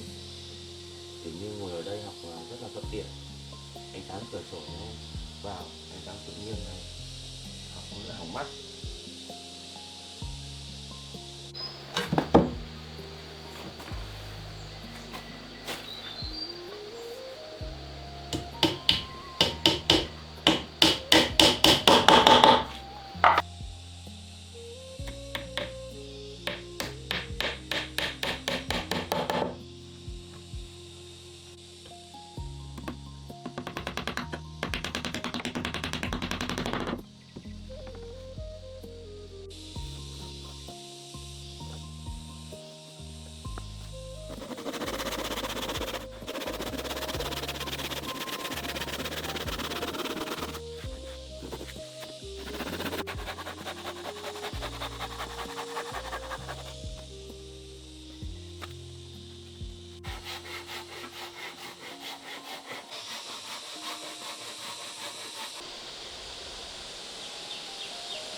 Nên là mình cũng làm được xong cái bàn học cho Tiểu Như đi học về chắc cũng thích lắm đây.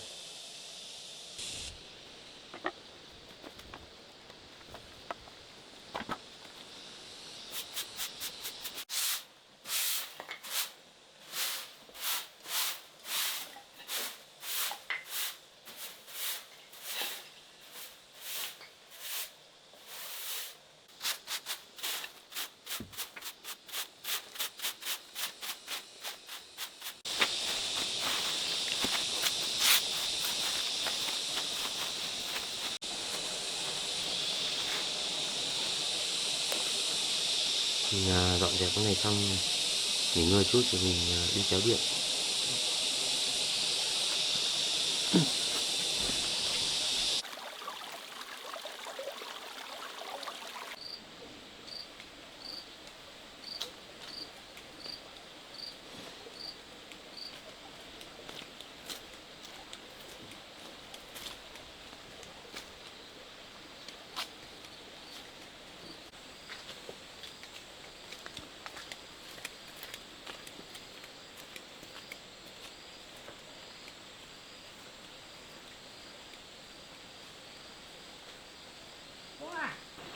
Cháu chào bà. Cơ à? Cháu làm gì đấy? Cháu đang chuẩn bị ít đồ để tí cháu đi phát hiện. Bà vào trong nhà ngồi chơi đã bà ơi. Trời nắng quá nhỉ. Đi vào trong nhà uống nước bà. Bà đến có nả chuối cho Tiểu Như nó ăn. Vâng ạ, cháu xin bà. Ngon lắm cháu. Vâng. Chín lắm rồi đấy. Dạ vâng ạ. Bà ngồi tiêu nước bà.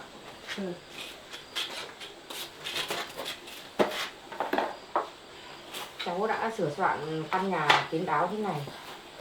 Bà vào đến nhà cháu này, bà cũng thấy cháu làm được như thế này, bà mừng lắm cháu ạ. Vâng, cháu cũng sửa soạn mà cũng tương đối thôi bà. Thế này là ổn lắm rồi. Vâng.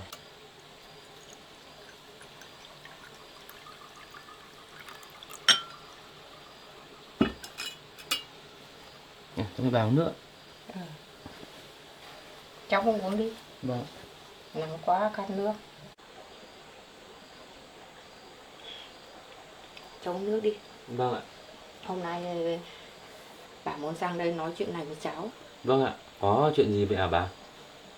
Cơm này, bà thấy cháu sửa sang cái căn nhà này, bà cũng thấy mừng với cháu. Vâng. Với lại ngày xưa cháu có gửi bà cái sổ bìa đỏ này. Thì Vâng ạ. nay bà cũng đến để giao lại cái tờ bìa đỏ này cho cháu. Vâng ạ, thì cháu cảm ơn bà ạ. Cái giấy tờ toàn bộ cái số cháu gửi bà, nay bà đưa cho cháu, để cháu cầm lấy. Dạ vâng ạ. Thì cũng may là có bà ở đây thì nên là cháu gửi được bà giấy tờ đất này, bà trông coi đất với lại vườn thực cho cháu, không thì vợ cháu nó cũng bán hết rồi ạ. Đấy thì cũng mấy năm cháu đi làm nghĩa vụ, thế bà ở nhà bà trông coi hoa màu, bà cũng có được một số tiền. Thế bây giờ cháu về thì bà cũng đưa cho cháu để có tiền để nuôi Tiểu Như ăn đi học nhé. Khương à, cái mấy năm mà cháu đi làm nghĩa vụ ấy, thì bà có thu hoạch được ít tiền hoa màu hoa quả của cháu ấy, thì nay bà cũng đưa cho cháu để cháu có một số vốn để làm và nuôi ăn Tiểu Như đi học. Bà ơi, bà đã hộ cháu trông coi cái số đất này của cháu, vườn thực của cháu là tốt lắm rồi ạ. Cái chỗ hoa màu đó thì cháu không dám nhận đâu ạ. Bà còn lại giúp cháu ạ. Bà biết là như thế rồi, nhưng mà cháu cứ cầm lấy. Bây giờ cháu về không có đồng nào để đồng vốn để làm ăn, thì cháu cứ cầm lấy để mà làm ăn cháu ạ. Có một tí vốn, cháu cứ cầm lại số tiền này đi. Bà cũng không giúp được gì nhiều cho cháu đâu, mà cháu nó còn phải nuôi Tiểu Như ăn đi học nữa. Cháu cứ cầm lấy cháu ạ. Cháu Khương à, cháu cứ cầm cái số tiền này đi. Cháu còn no nhiều việc, mà cháu còn no cả Tiểu Như ăn đi học nữa cháu ạ. Vâng, vậy cháu cảm ơn bà. Cháu không biết nói điều gì để cảm ơn bà nữa. Thì cháu xin nhận số tiền này để cháu cho Tiểu Như đi học ạ. Cháu Khương à, nãy cháu bảo cháu đi kéo điện phải không? Vâng ạ, cháu đang định đi kéo điện về ạ. Bởi vì điện ở đây cháu dùng buổi tối không đủ ánh sáng để cho Tiểu Như học. Thế ở nhà bà còn có một cái cục điện, mà bà cũng thấy ở suối này nó cũng có nước chảy to, thì cháu lấy cái củ điện này để mắc nối cũng được, mà nó đỡ tiền nộp điện lưới hàng tháng, thì lấy cái củ điện về mà làm để bà cho thôi, bà cho mượn. Vâng ạ, vậy thì tốt quá, tí nữa bà cho cháu mượn ạ. Bà ơi, bà tốt với bố con cháu quá, cháu cũng không biết nói điều gì để cảm ơn bà cả. Cuộc sống của bố con cháu thì bây giờ cũng còn thiếu thốn, khó khăn nhiều ạ, nhưng mà cháu sẽ cố gắng để cho Tiểu Như có một cái cuộc sống nó tốt đẹp hơn ạ. Cháu à, ngày xưa bố mẹ cháu cũng tốt với bà lắm, nên bà cũng hộ cháu được một phần nào với bé thôi, nên là cháu cũng không phải nghĩ ngợi gì nhiều đâu cháu ạ. Cháu nó còn phải chăm sóc Tiểu Như nữa, con bé Tiểu Như nó cũng ngoan lắm đấy, bà cũng thấy vui. Vâng ạ. Cháu à, thế cháu cất sổ bìa đỏ số tiền đi, cháu cất sổ bìa đỏ cẩn thận nhá. Vâng ạ. Rồi là cháu ra nhà bà để lấy củ điện. Con bé Tiểu Như hôm nọ nó thấy nhà bà có hoa, nó hỏi nó xin bà đấy, thì cháu ra tí lấy mấy cây về cấy nhá. Vâng ạ, Tiểu Như thích hoa lắm bà. Thế ra lấy luôn. Vâng Ra nhà bà để lấy. Vâng ạ.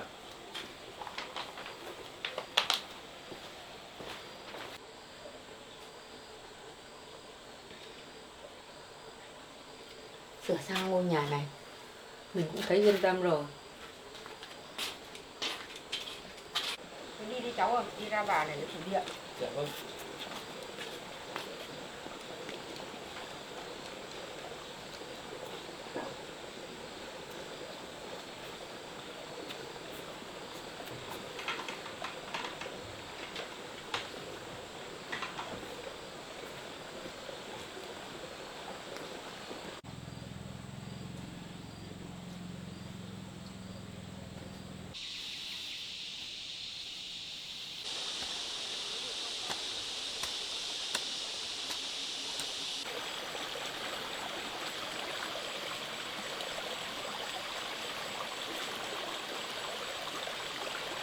Chắc là mình cắt nước luôn ở đây thôi.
Như thế này là có điện rồi. kiểu như chắc là biết lắm đây. Mình bây giờ mình phải kéo dây đã.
Bảng điện mình sẽ treo cao tầm này thì Tiểu Như sẽ không thể sờ đến được, đỡ nguy hại đến cho bé.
Chắc là ổn rồi. mình phải chạy ra phủ điện để mình cho điện vào để điện chạy về.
Tốt quá rồi.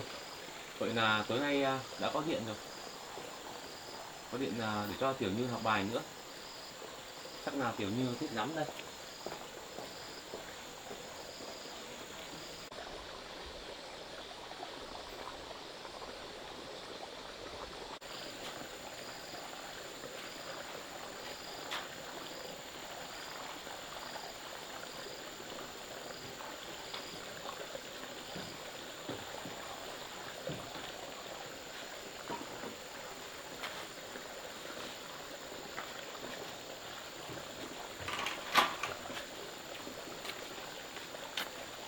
Mình đi đón Tiểu Như về đã.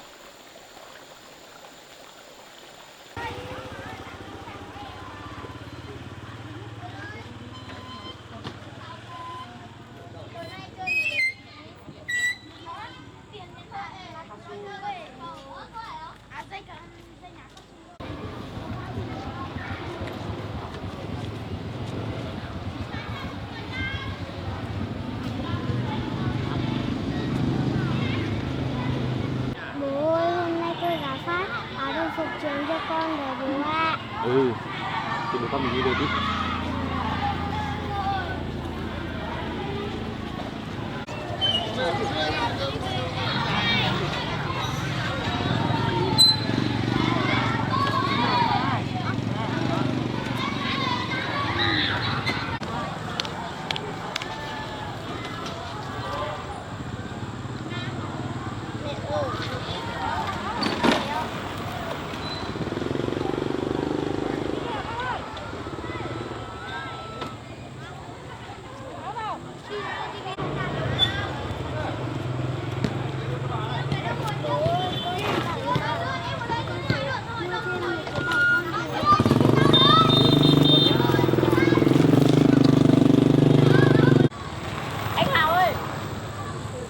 Hôm nay về bố có quà cho con đấy.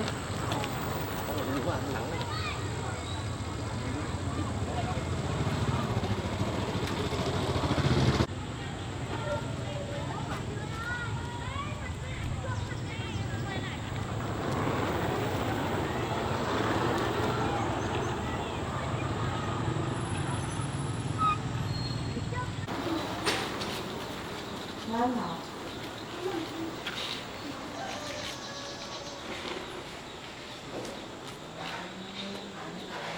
Chào chị. Chủ quán ơi, chủ quán lấy cho tôi một chiếc bảng với lại một hộp phấn ạ. Dạ vâng. Con thích uống nước này không? Con uống đi, con lấy con uống đi. Dạ đây ạ. Vâng. À cái đèn này, tôi lấy cả cái đèn này nữa. Vâng, đây. Cả cái đèn phấn với bảng này là 70.000 ạ. Dạ vâng.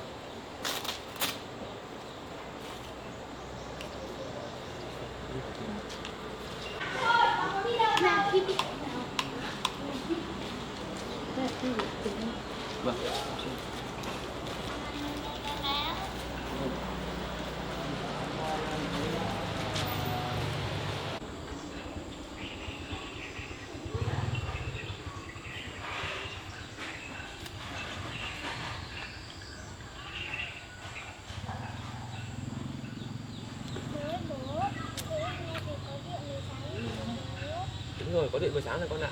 Nhưng hôm nay ở nhà bố cũng đã lắp điện rồi con ạ. Về nhà bố sẽ thắp cái bóng này lên để cho con học bài nhé.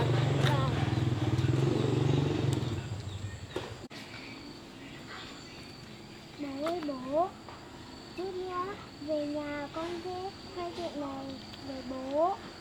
Chuyện hôm nay ở lớp vui lắm bố ạ.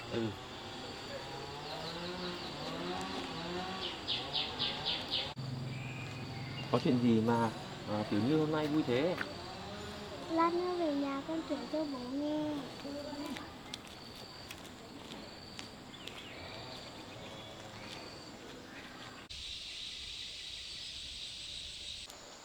Bố ơi, bố như này, con đội mũ này có đẹp không bố? Có con ạ. Bố ơi, nhìn này. Đúng là con gái của bố.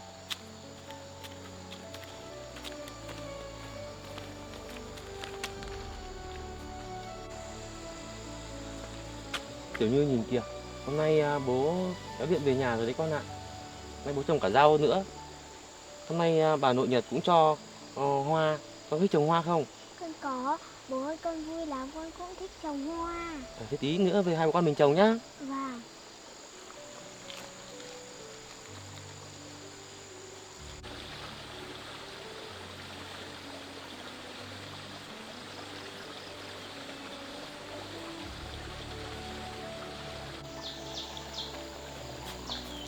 Bố ơi bố, giờ bóng điện như thế này, chắc thắp sáng lắm nhỉ bố? Nhiều bóng điện thắp sáng lắm con ạ, con biết không? Con vào trong nhà đi. Hôm nay bố còn đóng cả bài học của con đấy. Để bố coi điện đó nhá. Vâng. Ôi bố ơi, sáng quá bố ơi, bài học đẹp quá. Từ giờ là con để cặp sách ở đây nhá. Vâng. Đây là bàn học bố đóng riêng cho con đấy.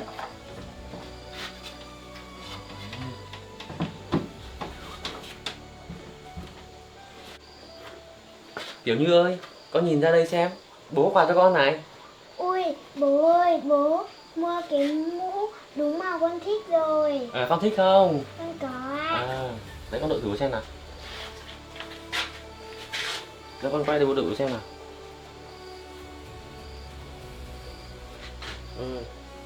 Xinh gái quá. Bố ơi, hình như bố đội mũ ngược rồi. Để bố sửa lại cho con nhé. Đúng chưa? Đúng rồi. Từ giờ con đi học con nhớ đội mũ vào nhá. Vâng. Không có kẻo nắng nhá. Vâng. Con trang mũ lên kia đi, khi nào đi học thì con đội nhé. Bây giờ con mình đi trồng hoa nhé. Vâng.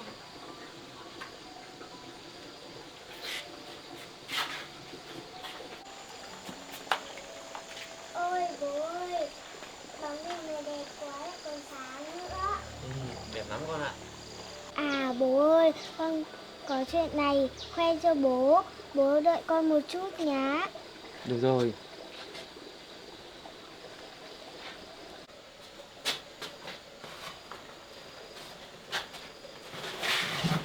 Cái gì thế con? Đây, để con phải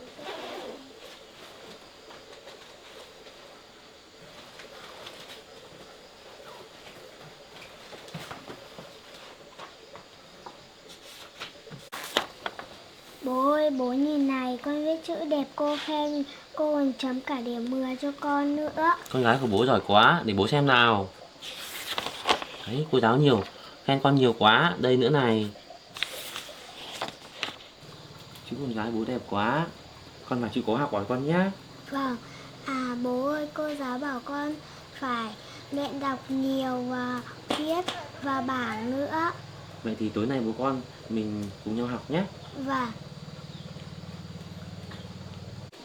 Con cất vở trong cặp đã, xong nào bố con đi trồng hoa đi.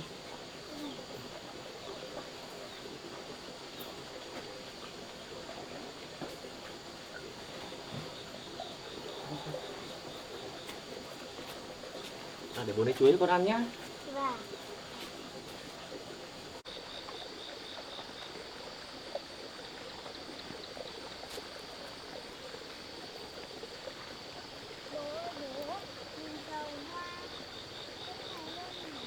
Mình trồng hoa ở đây.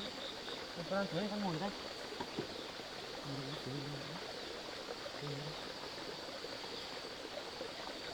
Con à, con ăn chuối này. Hôm nay bà nội của Nhật đem chuối vào cho con đấy. Và bố ơi, bà của bạn Nhật thương con lắm. Bạn Nhật có cái gì cũng cho con. Bà của bạn Nhật tốt lắm con ạ. Tốt cả với bố nữa con ạ. Và Con ăn đi, xong là để bố trồng hoa nhé. và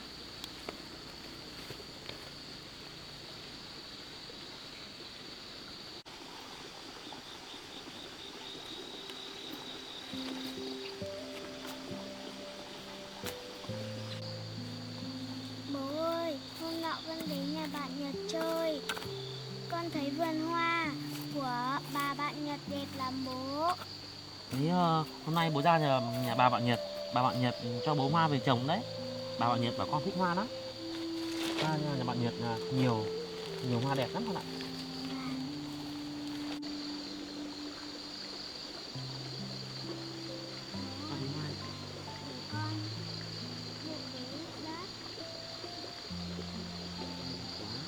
Con cứ ngồi lên ghế đi, để bố làm con ạ.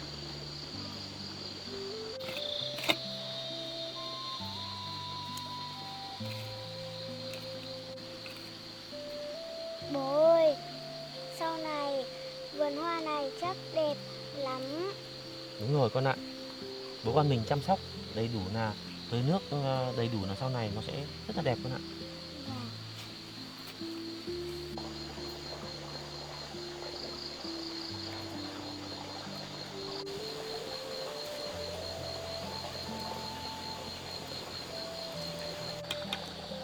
Tiểu Như ơi, trời tối rồi, bố con mình nghỉ thôi.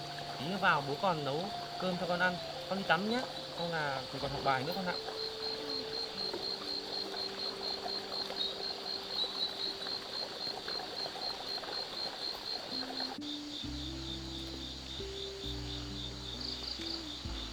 Con ơi, con lấy quần áo đi tắm đi, để bố con nấu cơm nhé. Bố con đi học nữa con ạ.